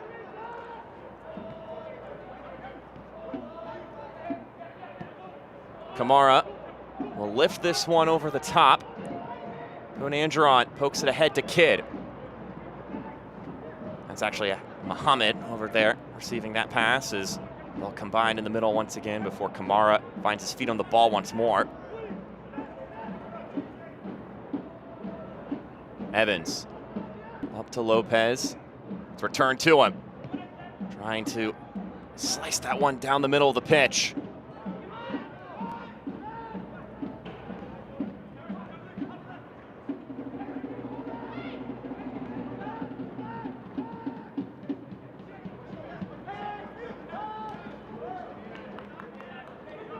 One interesting talking point that we'll be curious to see, should we get a goal in this game, especially if it's for Fort Wayne, is what happens after that fact, because now 3 times in a row that Fort Wayne has scored, they have very quickly conceded right after. Of course, it happened twice in that Charlotte Independence game, and then also in their USL Cup match against Lou City. They took the lead early on in that affair, only to then quickly concede.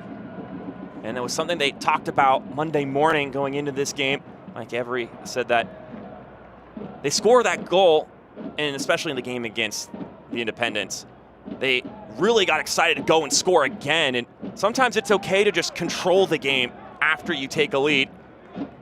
Mentioned they would break the press and then would go for that $1 million ball as Ian Abbey makes his way forward. Still Abbey. Ian Abbey shoots! And it's over the crossbar. It took a glance. It'll be a corner kick. Good relationship between Rempel and Abbey here. Notice as this overlap run comes, that really stifles Muhammad because he needs to be aware of the run. And as he goes with him, Abbey, I love the aggressiveness.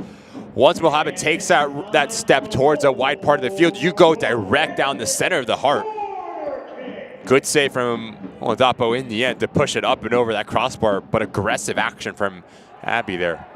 The big 6'4" Cash Oladapo able to swat it over top. Here's the corner, driven low. They'll have another take at it. Mikey Lopez pleading that he got shoved. Take 2 for a goal, management's corner kick. Javier Armas seems to be from this left corner flag. That's the only time that it's not Michael Rempel starting off the set piece.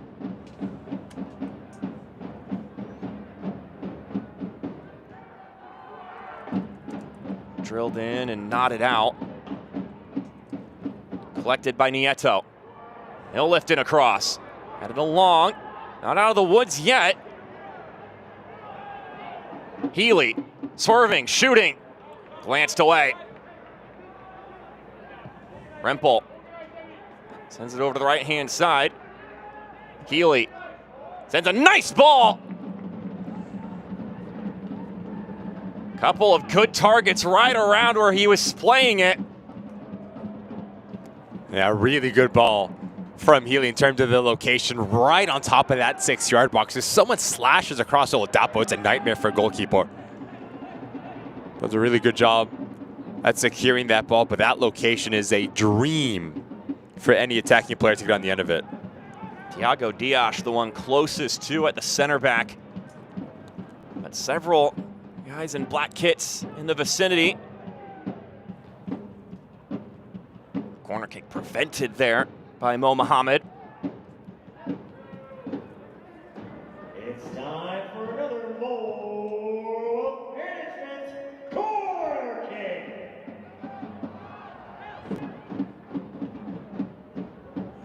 So this will be about as deep as a throw as you could possibly get. And lo and behold, Michael Rempel now the one holding the ball.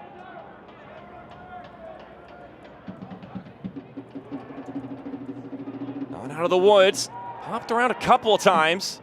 Appeals for a handball from Portland. Won't be responded to by the head official. Well, that wasn't very effective. Ollie Wright. Second one covers more ground.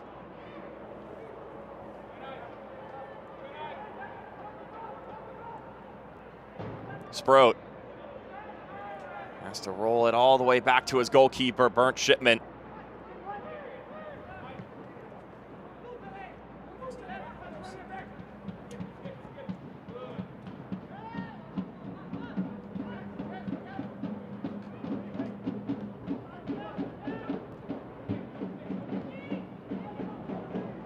Dias rolls it to Shipman. Here's Emerson Nieto. Good step from Punandron. Kidd walking forward. Mateo Kidd taps it out to Ollie Wright. Now it's Kamara. This is where he can do his damage. JT Kamara to the top for Ollie Wright. He's definitely hit better ones from that spot before. But you can tell Fort Wayne has done their homework on JT Kamara. Notice how they're forcing him to his right foot, giving him to go to that end line, but good cutback for Ollie Wright. And as he steps into it, just try to do it a little bit too much here. Ollie Wright leans back, tries to bend it to that top corner, and just hits it. Soccer season is here, and SeatGeek is the official ticketing partner of the USL. Get all your USL tickets and more from the #1 ticketing site.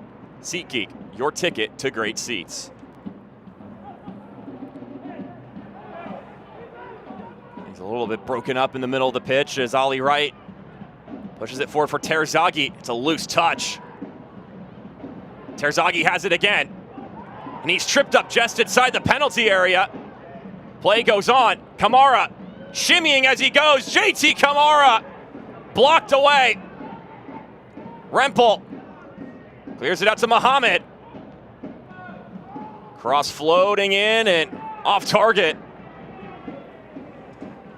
The ability to deal with the high press here for Portland, causing some issues, really sloppy.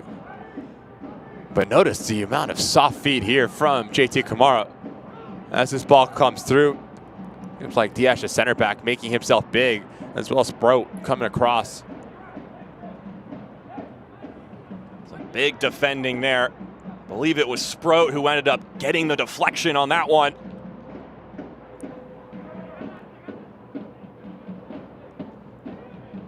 Rico will whip it out wide to Smith. First time we've gotten to say his name here in the second half. Jaden Smith to Rico. Rico shoots! It's a ripper from Rico! Lilian Rico with a fireball puts Fort Wayne ahead.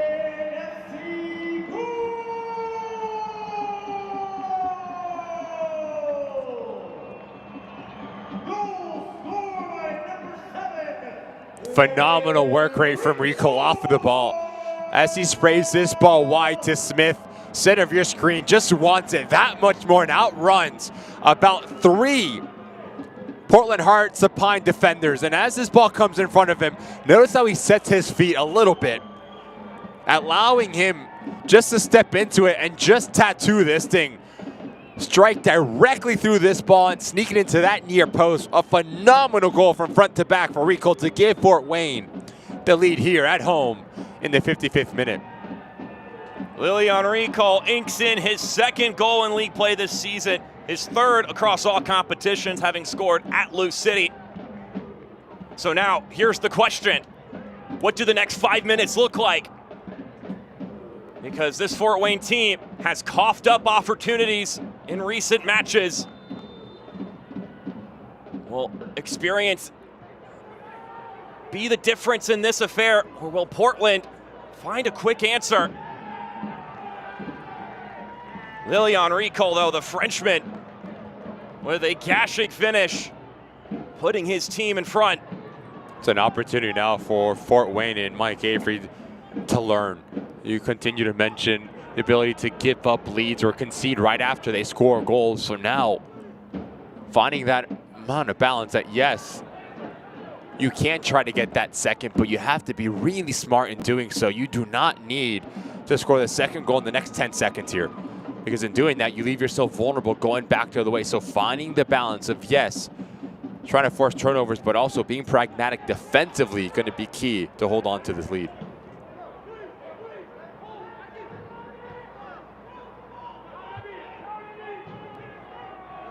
Mohammed will send it over to Drac, who's pushing forward.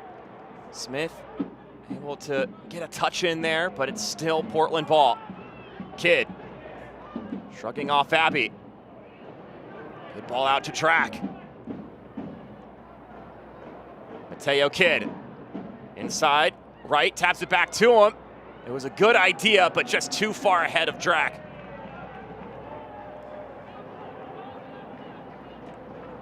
A little bit of a glimpse of how good Portland can be in terms of their combination play. You come centrally to go wide. Just a little bit heavy from Mateo Kidd.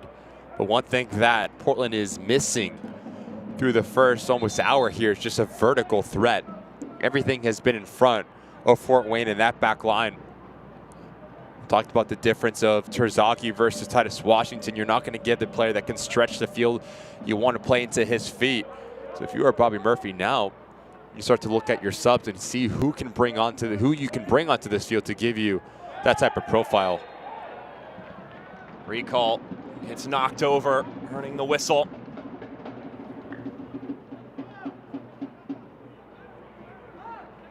You're looking at that dynamic along with Ollie Wright and JT Kamara, who were the answer 3 times in that previous game, combining on all 3 goals. Bobby Murphy says that they get along day by day in training, and he mentioned that past game was a reminder that you can get so much joy in creating a chance for someone else to score. For both Wright and Kamara, their primary coding is to just go and find it themselves. Smith. Sproat tried to tap it back out to the winger.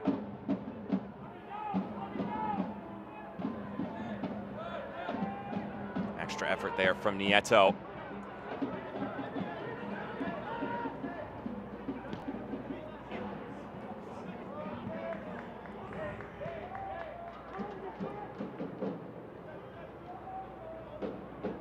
Evans.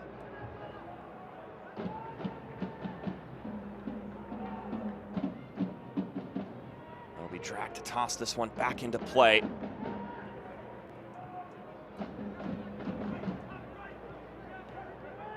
Portland Hearts of Pine trying to figure out how they can get themselves something when they aren't stretching the pitch here.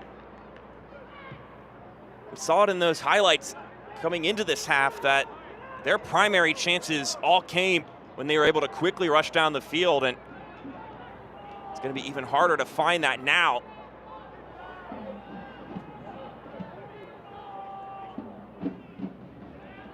Healey able to poke it ahead. Recall. Tripped up. And that'll be another booking, you would think. head official doing a good job keeping any other commotion from occurring as Mikey Lopez checks up on the man he knocked over. Yeah, stopping a promising attack here, denying of a transitional moment for Mikey Lopez. No play on the ball. Just tries to clip the heels of Recall. Deserving of a yellow card, the third Portland player to go into the book.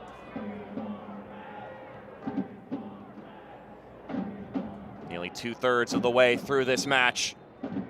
Fort Wayne finding a goal just 5 minutes earlier. Lilian Recall flashing in, giving his team the lead. They're trying to win their first game here at this new venue.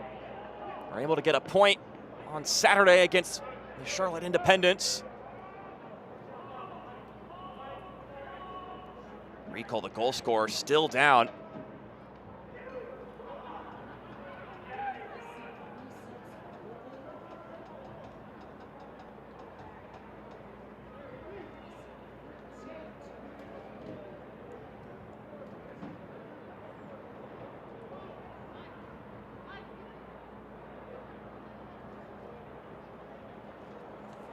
Went down pretty hard here, Lilian Recall. Yeah, the left leg catches the right, almost Achilles of Recall from Mikey Lopez. Good to see him up on his own power, and good to see two players shaking hands after the fact. Yeah, it seemed like a situation where Lopez knew what he was getting himself into there, committing that foul, but also was aware that I should probably go and make sure that this guy's all right. Balancing the competitiveness with compassion. As we now have a set piece chance for Fort Wayne. Armas and Rempel, the two currently sitting by the ball, but Healey will also go over to join the Brain Trust. And why not Nieto? You can join the party too. I have to imagine this ball is going to be lifted to the back post and looking for the knockdown for Fort Wayne here.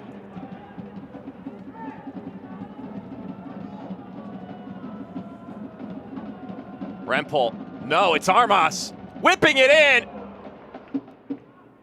Looks like it found Smith, but he couldn't get clean contact on it.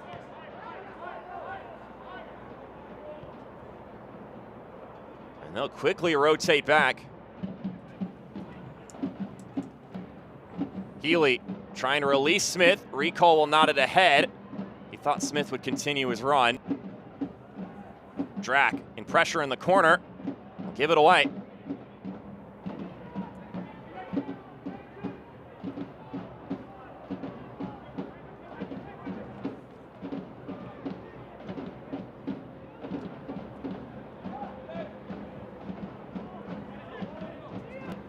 Abbey slides it up to Recall. He has an option out wide. That's where he'll go with it. Smith puts his laces through that one, and it's well off frame. As we're now going to get our first changes of the day, and it's going to be 3 of them for Bobby Murphy and Portland Hearts of Pine. You've been talking about the differences between Emiliano Terzaghi and Titus Washington. Well, now we're about to see that in practice as Terzaghi goes out for Washington. Meanwhile, Diogo Barbosa subs in for Poon Angeron, and Jaden Jones-Riley a reload at the right back spot in place of Mo Muhammad. That's going to change the complexion of how we look at Portland going forward. Jones-Riley's going to give you more verticality. He's going to provide the width on that right back position. Titus Washington is going to stretch the game. He's going to be relentless within his work rate to run in behind. So if you are the two center backs for Fort Wayne, you have to respect it. So they're going to drop off. So that can allow more time and space for JT Kamara and Ollie Wright in between the pocket. And Barbosa going to sit right next to Mikey Lopez to give you a little bit more bite at coverage of ground for Diogo. As you see the referee saying no more fouls on Mateo Cato, has been through the ringer for 64 minutes here.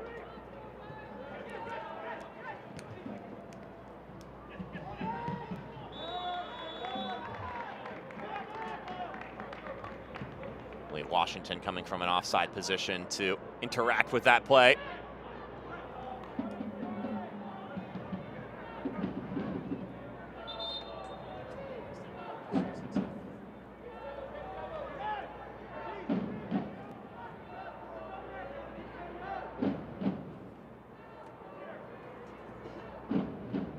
let's take this one a couple steps back.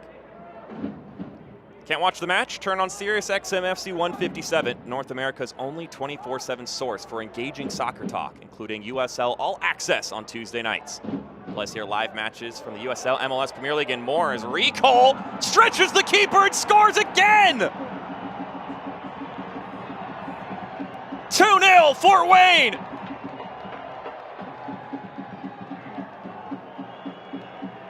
A quick combo down the field, and Lilian Recall puts his second in.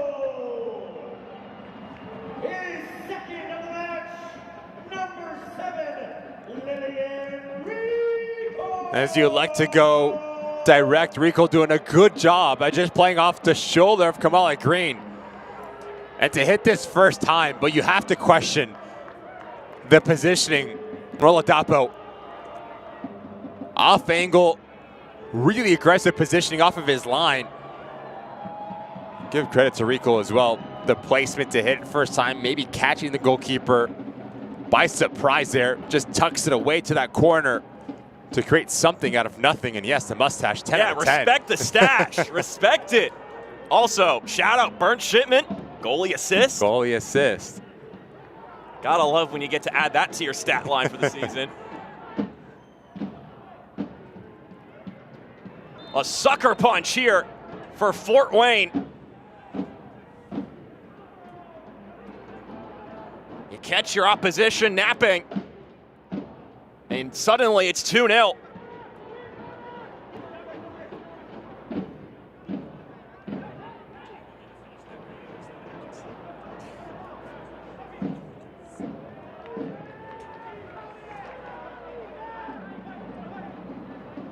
So now, from here on out, if you're Fort Wayne, you've got a 2-goal lead.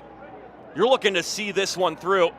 Obviously, if an opportunity like that presents itself, go ahead and you take it. But now it's about being solid on the other side of things, which they've been for the most part in this game. But you're looking at that duo of Reed Sproat and Thiago Dias, whom I had the chance to talk to Mike Avery about a little bit, as two guys whom are, well, hold on, we got to hold on here because here comes Healey. Stop that. Oh, I thought you went for this spectacular. There is a buzzing right now about this Fort Wayne team.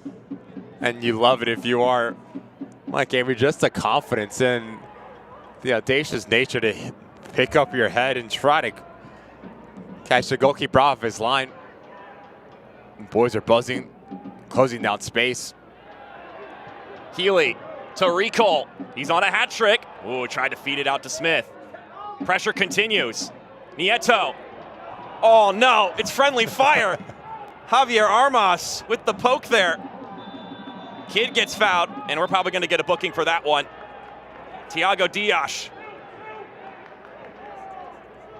We mentioned the warning earlier that if Kid gets fouled again, you're gonna get a booking, and so Dias picks up the yellow card as Healey, audacious. I thought it was in when it left his foot. Oladapo doing a good job at recovering, and as you see Dias coming in, just catching Mateo Kidd. So Dias will go into the books, and Jaden Smith has seen his night come to a conclusion. Kabiru Gafar will take his place. So Gafar, who made his pro debut in the last match, one of now 15 players who have made professional debuts for Fort Wayne this season. Will get his second appearance, which brings me back to the point I was going to make, which is the importance of guys like Reed Sproat and Thiago Dias, who aren't two of those guys also making their pro debuts, mind you, but they're players who have been playing with Mike Avery for 4+ years and have an understanding of what he expects of his players and what he's going to ask of each individual every day in training. When I asked Mike Avery how important those two are as far as leaders, he said, honestly, it's even more important than we expected. You can also lump in Anthony Hernandez and Ari Briscoe into that category, and even Emerson Nieto to a point, having played for assistant coach Keelan Barker.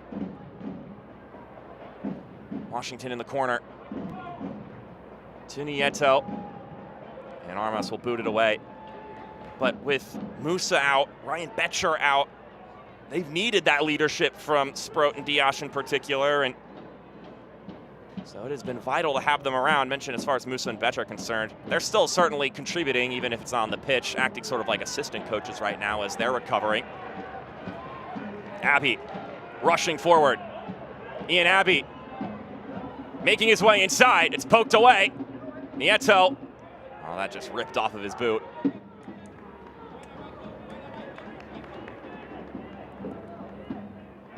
Ian Abbey has really put in a shift in this game.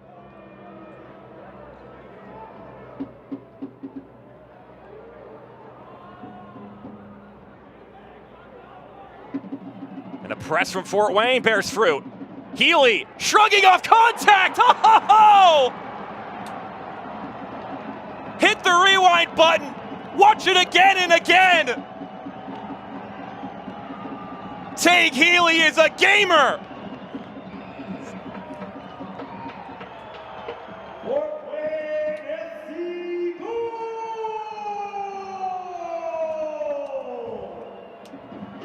Just so confident, this Fort Wayne side.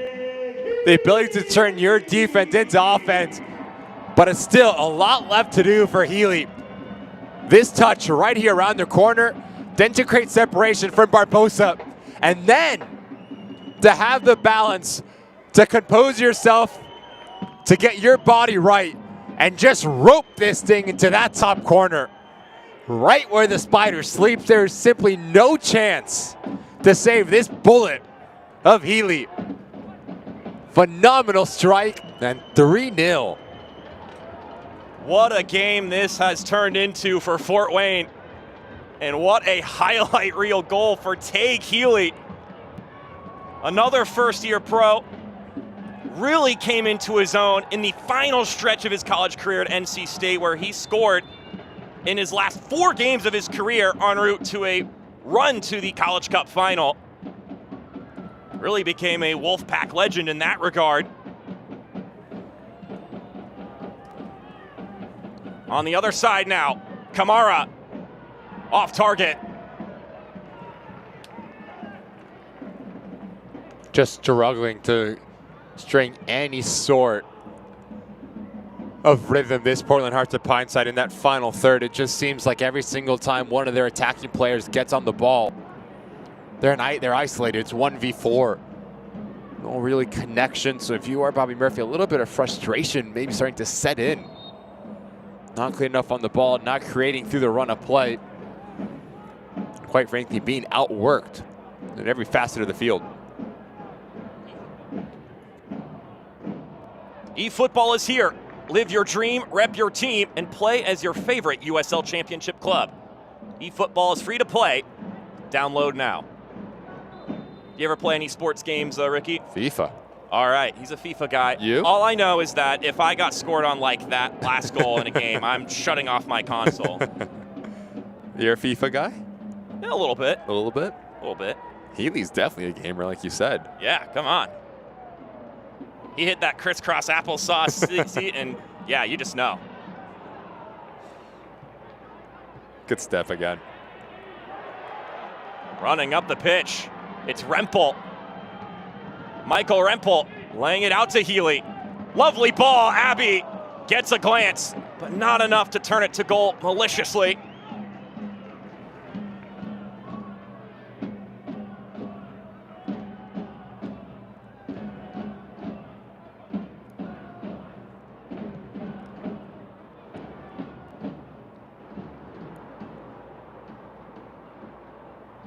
Up ahead, this one goes. Gaffar, great turn. He's persistent, but so is Josh Drack, but not in the fair sense. And he'll get a yellow, and Kabiru Gaffar will wave to the crowd. See that play, that is just pure effort there from Gaffar.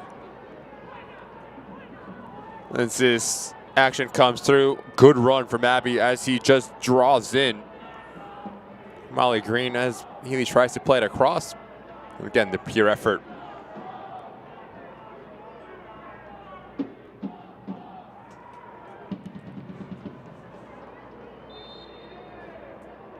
So 3-0, all 3 goals having been scored here in the second half. Lilian Rico with the brace to get this started, and then Healey really taking the lid off this place with his. Looking for their first 3 points in the history of this stadium. Ruoff Mortgage Stadium, the Roo.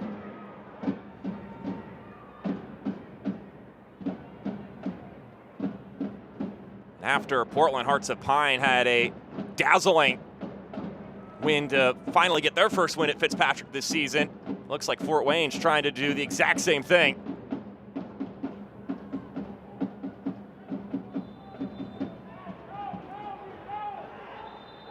We're going to get 2 more changes for Bobby Murphy. As you see, well, that is not the jersey number of usual.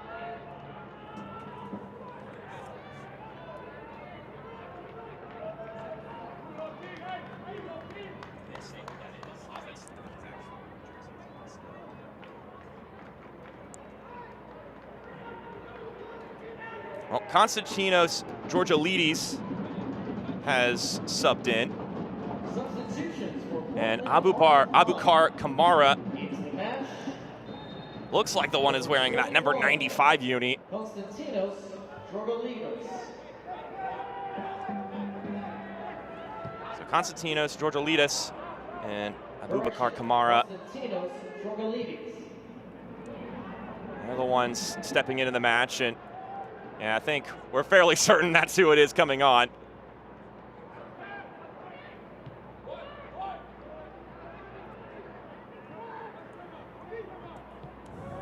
Always got to stay on our toes here, Ricky. Sometimes players just decide that they want to wear a different jersey number than usual. Here's Gaffar, rolling it in the middle. Healey has another lash, and it's straight at goalkeeper Cash Oladapo.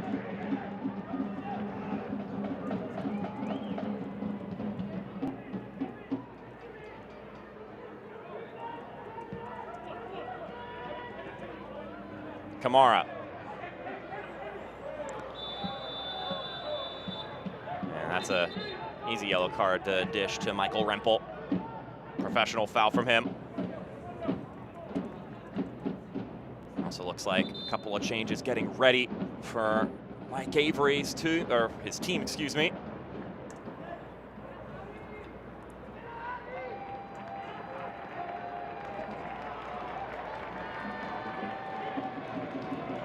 So, the goal scorers are exiting. Lilian Rico and Tay Healey, along with Javier Armas. And in come Daniel Oyatunde, Clarence Abudor, and Jeremy Garay. Those guys all properly numbered. Substitutions for Fort Wayne FC. Into the match for Lilian Rico is number 8, Jeremy Garay. Into the match for Javier Armas, number 9. So, a bevy of changes here and into the match for both of these teams. Is number 10, Clarence Abudor.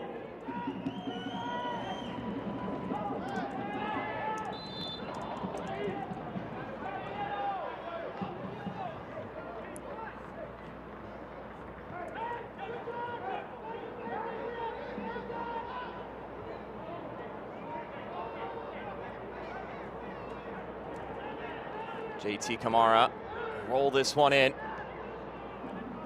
Played right back to him by Georgiolidis. Ripping ball headed towards goal. The save from Bernd Shipman is a good one. It goes out for a corner kick. It's a strong arm from Bernd. That is a really good save from Shipman, especially with this header from Titus Washington. Does everything right, heads it down into the grass. A lunging header, Washington contorting to shoot, and that was always going to be a tall ask. Full extension from Shipman as well to parry it wide away from traffic. Goalkeeping 101.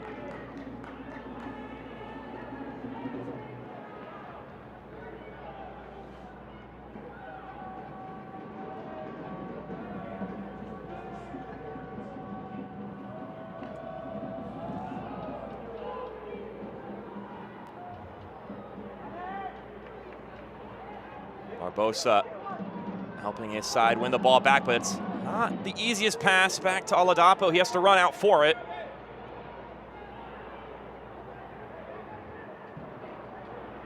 JP Jordan launching that one out into oblivion with just over 10 minutes to go.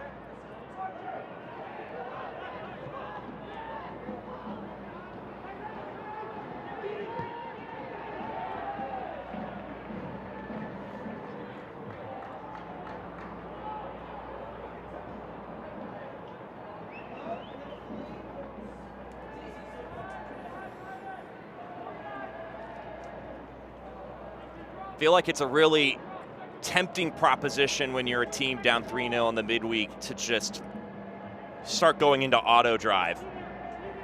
You're trailing, you know you got to quickly flip around.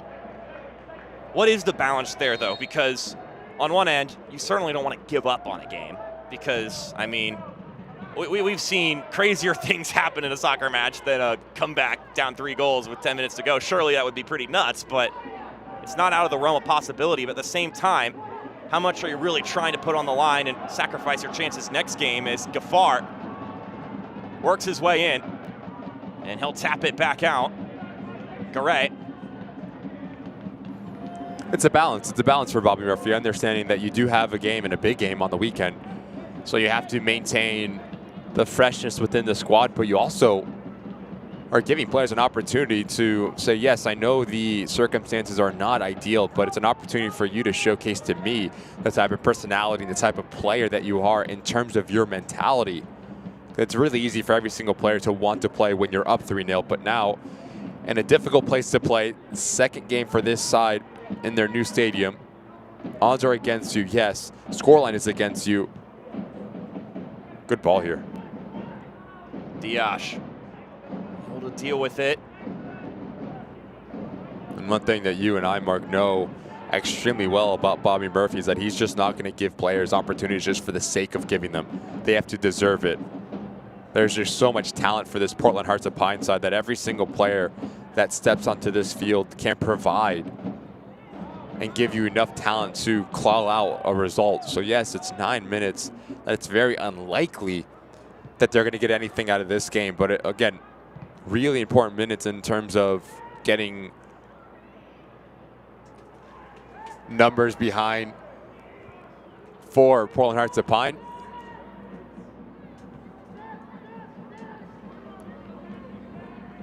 Yeah, in essence, if nothing else, it's a prove-it game for players on an individual level. Kamara out there right now. And yeah, a lot of tugging there between him and Ian Abbey. Ian Abbey, been a bit of an enemy tonight for Portland Hearts of Pine. Had himself a couple of scuffles throughout this affair.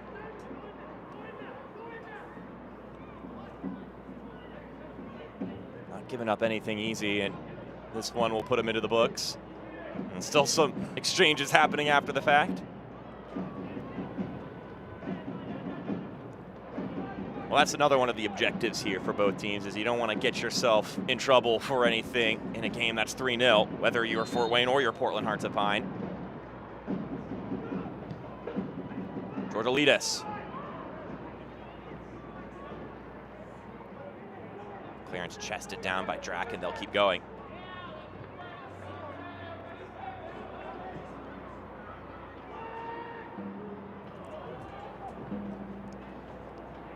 Barbosa continuing on. Knocked over a little too easily there by Thiago Dias. And he'll drill it up the pitch. Oyatunde knocked over. Earns the free kick. Needs to be careful, Drac, already on a yellow card. And that is a aggressive challenge from the left back. Oyatunde doing a good job at just setting up. Drac takes that long touch, just baiting the defenders to step in. I'll tell you what, I think he's lucky not to see a second yellow, Josh Drac. Really stuck out the leg there. Just no need. 84th minute, you're down 3-0 on a yellow card. An opportunity to test your discipline from the left back. And And that's even less about what that would do to you in this game, but more so about what that would mean for the weekend.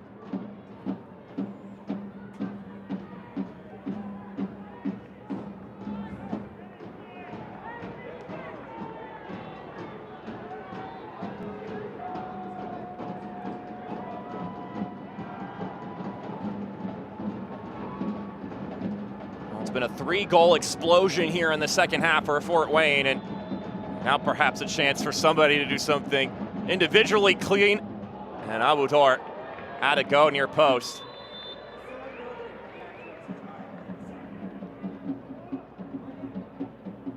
So we're going to see Anthony Hernandez hub on.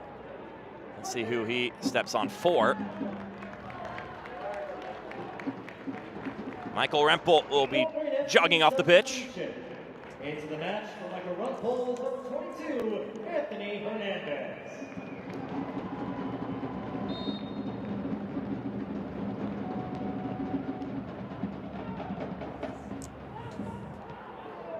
Oladapo. Tapped over to the left-hand side. Breck Evans boots this one up the pitch. A guy who gives some balance to this Portland Hearts of Pine back line. Good ball. Oh yeah, Tunde up ahead for Abudor, and it's just a hair ahead. Been really impressed with Gafar coming onto this field. Provided an impact, provided a big body that you can play into, but really soft feet on display there to play that ball into Oyatunde. Jaden Jones-Riley. That one gets poked away.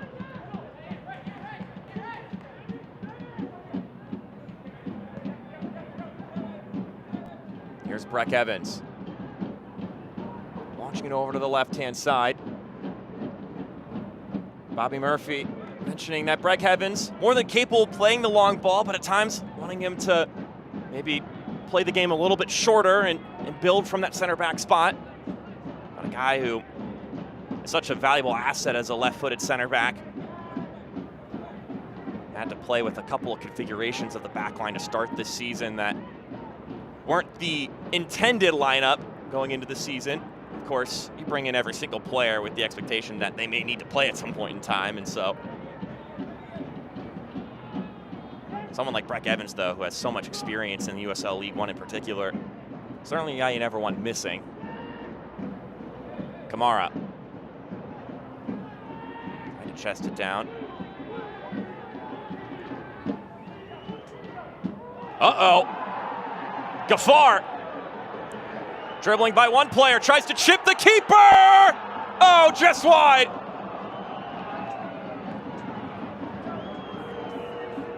It's another scary moment for Portland Hearts of Pine.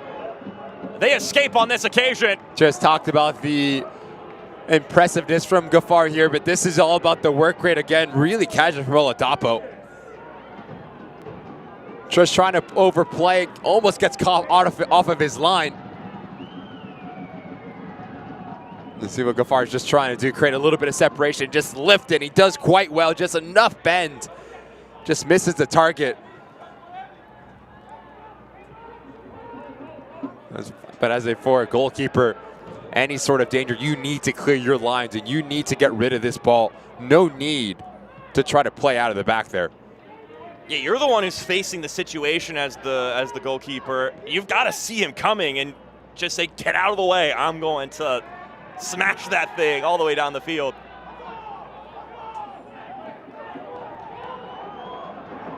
Gafar with a lot of real estate. Kabiru Gafar cutting inside. Gafar looking for his first professional goal.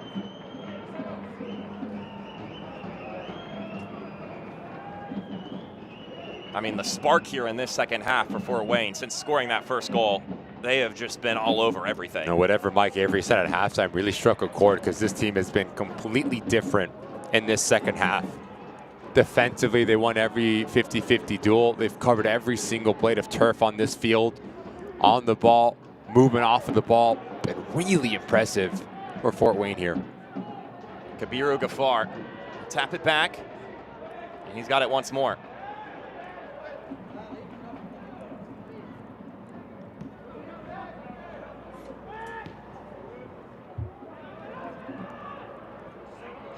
How about the pace there from Awudor? Needs to get some touches here and to do some damage.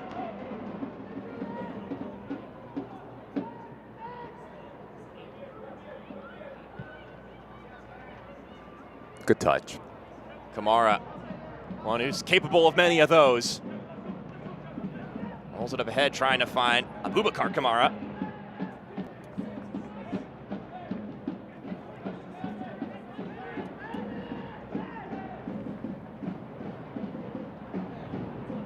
Georgialides. That'll be a foul. Thiago Dias already on a yellow card.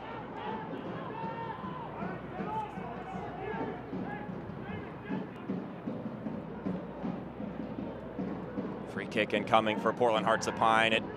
We still got a good chunk of time left in this game. 6 more minutes being tapped on. Be final here, make this game a little bit interesting for Portland. Good opportunity for Georgialides just to whip this thing right between that 6-yard box and penalty mark in front of Shipman.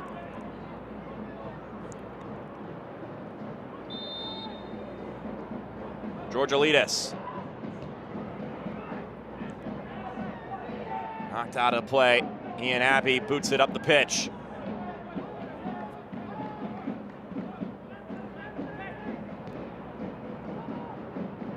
Abubakar Kamara. Finds JT Kamara. And that'll be beyond the stretched reach of one Titus Washington. Who hasn't had a lot of involvement since subbing into this game. And I mean, part of that's just because there's been so many moments going forward for Fort Wayne that Portland hasn't even had too many opportunities to land a punch. We've talked about balance a lot coming into this game, specifically for Fort Wayne, understanding that there was 4 goals in the first 15 minutes last time you opened up this stadium. So yes, you needed to have the balance of, yes, you want to be attacking minded, but we also have to be very sound defensively, because this Portland Hearts of Pine side, when they go with punches. So understanding, providing coverage off one another, has been a really good sense of responsibility. Watch out. Oyatunde plays it in the middle, falls to the top. Awudor, he had Abbey open out left. Went for glory. And Emerson Nieto just jabbing his way into Abubakar Kamara there.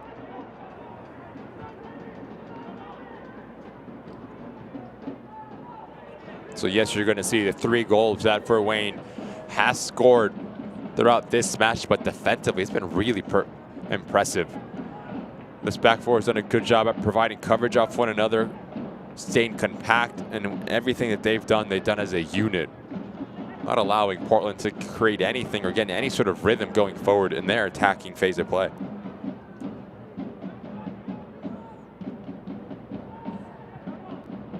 Jordan launches this one straight up into the air. Georgialides will quickly restart it. Jordan puts it out of play a second time. This time, a sliding effort.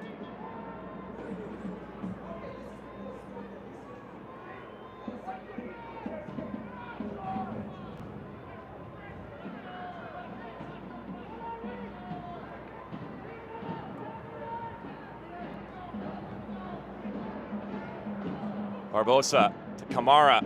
Good ball to the left-hand side. Rolled back across the middle. Abbey provides the clearance. Garay. Double teamed and wins the throw-in. I mean, the boost that this could give to Fort Wayne. Aside that 2 league matches ago got their first ever win as a League One club on the road against Chattanooga. Then you come home for your first home game, get a draw, and now trying to get your 2nd win. And in there, if you want to include all competitions, you have a match at Lou City, whom are, by all intents and purposes, the standard of USL soccer, and hold your own for a good 70 minutes in that one at a 1-1 scoreline. A lot of positivity to be building off of in these previous few matches for Fort Wayne, as Washington tries to give them something bad to think about. Rolled across the middle. It's a strong hand. An oh so strong hand from Bernd Shipman. Against where he's falling. Really well done here from Washington to pick up his head and pick up Kamara. Just does not hit it cleanly enough whatsoever. Almost scuffs this ball. But as this ball's coming across, if you just step in with your left foot, probably the more of a natural movement. And as this ball's coming over your left shoulder, you have to wait, you have to be patient, and then you have to generate power to try to pass it by Shipman towards that far post. You try to come up back across your body, don't hit it clean. Good save and good recovery from Shipman yet again. Whipping ball, nodded over top. Corner kick awarded to the Hearts.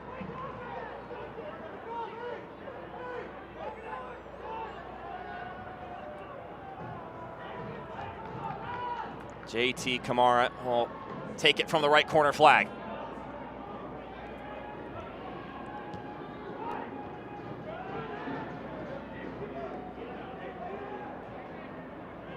Awudor. Patient, and then knocked over by Barbosa. Wasn't gonna force anything. He'll second after second as he dribbles.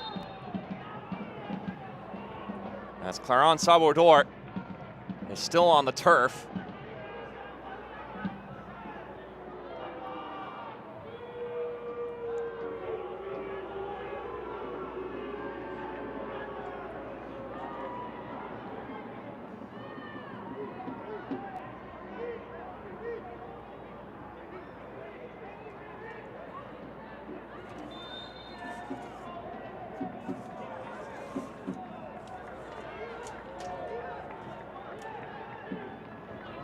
Precious seconds winding away here in favor of Fort Wayne.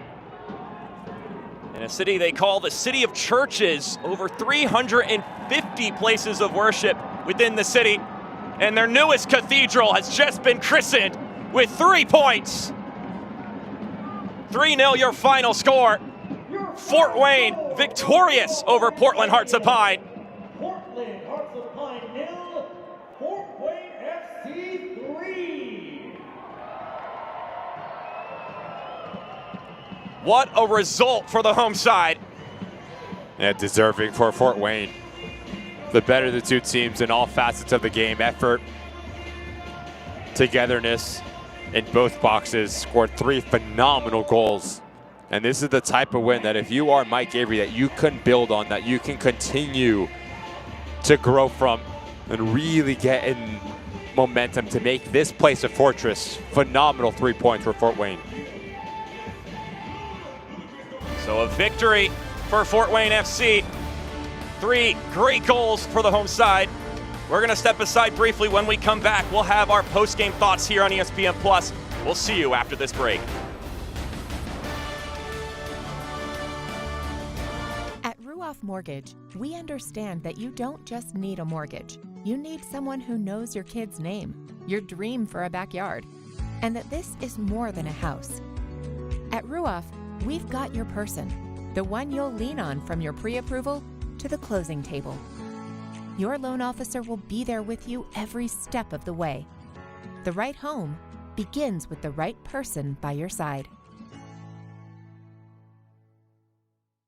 Partnership between O&E, Orthopedics Northeast, and Parkview Sports Medicine is unique because our team is taking care of the athlete in their own environment on the field. O&E is the other end of our treatment when someone actually does have an injury that requires a specialist care. We have athletic trainers, we have the physical therapists, and everyone's important. Everyone has a role to play because our goal is the same. We're just trying to get these athletes back to doing what they love to do.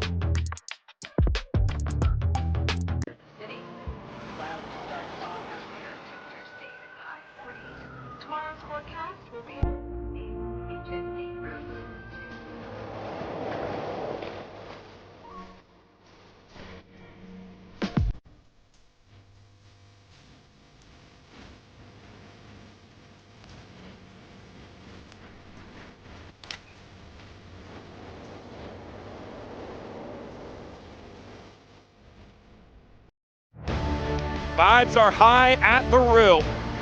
3-0, the first ever victory at Ruoff Mortgage Stadium for Fort Wayne FC. Yeah, give the man a piggyback. Bert Shipman with the clean sheet and 3 great goals for the home side. Mark Schoenster, Ricky Lopez-Espin with you here on ESPN Plus, giving you our closing thoughts on this game. Here are the full-time highlights. Just a couple days removed from the real home opener. They really got it going here, especially in the second half. Just the run from Rico, just so impressive. He's the one who actually starts this play and outruns 3 Portland defenders. Starts his run in that middle circle, really good finish, and just slams it towards that near post. And he gets his brace as Kamala Green almost gets caught in no man's land, as well as Oladapo. That positioning needs to be studied for the goalkeeper. The angle's all off. He's really high above that 6-yard box, but really well taken, really well placed from Rico to get his brace. 2-0 for Fort Wayne. So at that point, things are feeling pretty good. And then take Healey, take a bow here. Yeah, just picks the pocket here of Diogo Barbosa, but those 2 touches are so impressive. There's explosiveness, there's separation, and there is a heck of a finish here from Healey. Closed up his hips as he whips this ball into that top corner. That is a goal of the week candidate for sure for Fort Wayne. 3 goals, 3 points, stay here at home. Really good win for the home side. Something to build off of as we look at the full-time stats. I tell you what, Ricky, those stat lines from Portland Hearts of Pine look awfully familiar to what they looked like at halftime. And for Fort Wayne, there was 0 shots on target after that first half. It just tells you where the majority of this second half was being played at. What was in the Fort Wayne final third. Possession 45-55. Fort Wayne didn't need a lot of the ball to be effective, but most importantly, they won in both boxes, and that is why they keep the 3 points in their back pocket. With that, both these teams will have to quickly turn their attention to the weekend. But this is where our show will end here on ESPN Plus. For our entire broadcasting crew, for Ricky Lopez-Espin, I'm Mark Schoenster. We appreciate you tuning in. We hope you had as much fun as we did watching this game. We will see you on the weekend. Got a full loaded slate of matches, so be sure to tune in then on ESPN Plus. You all have a good night.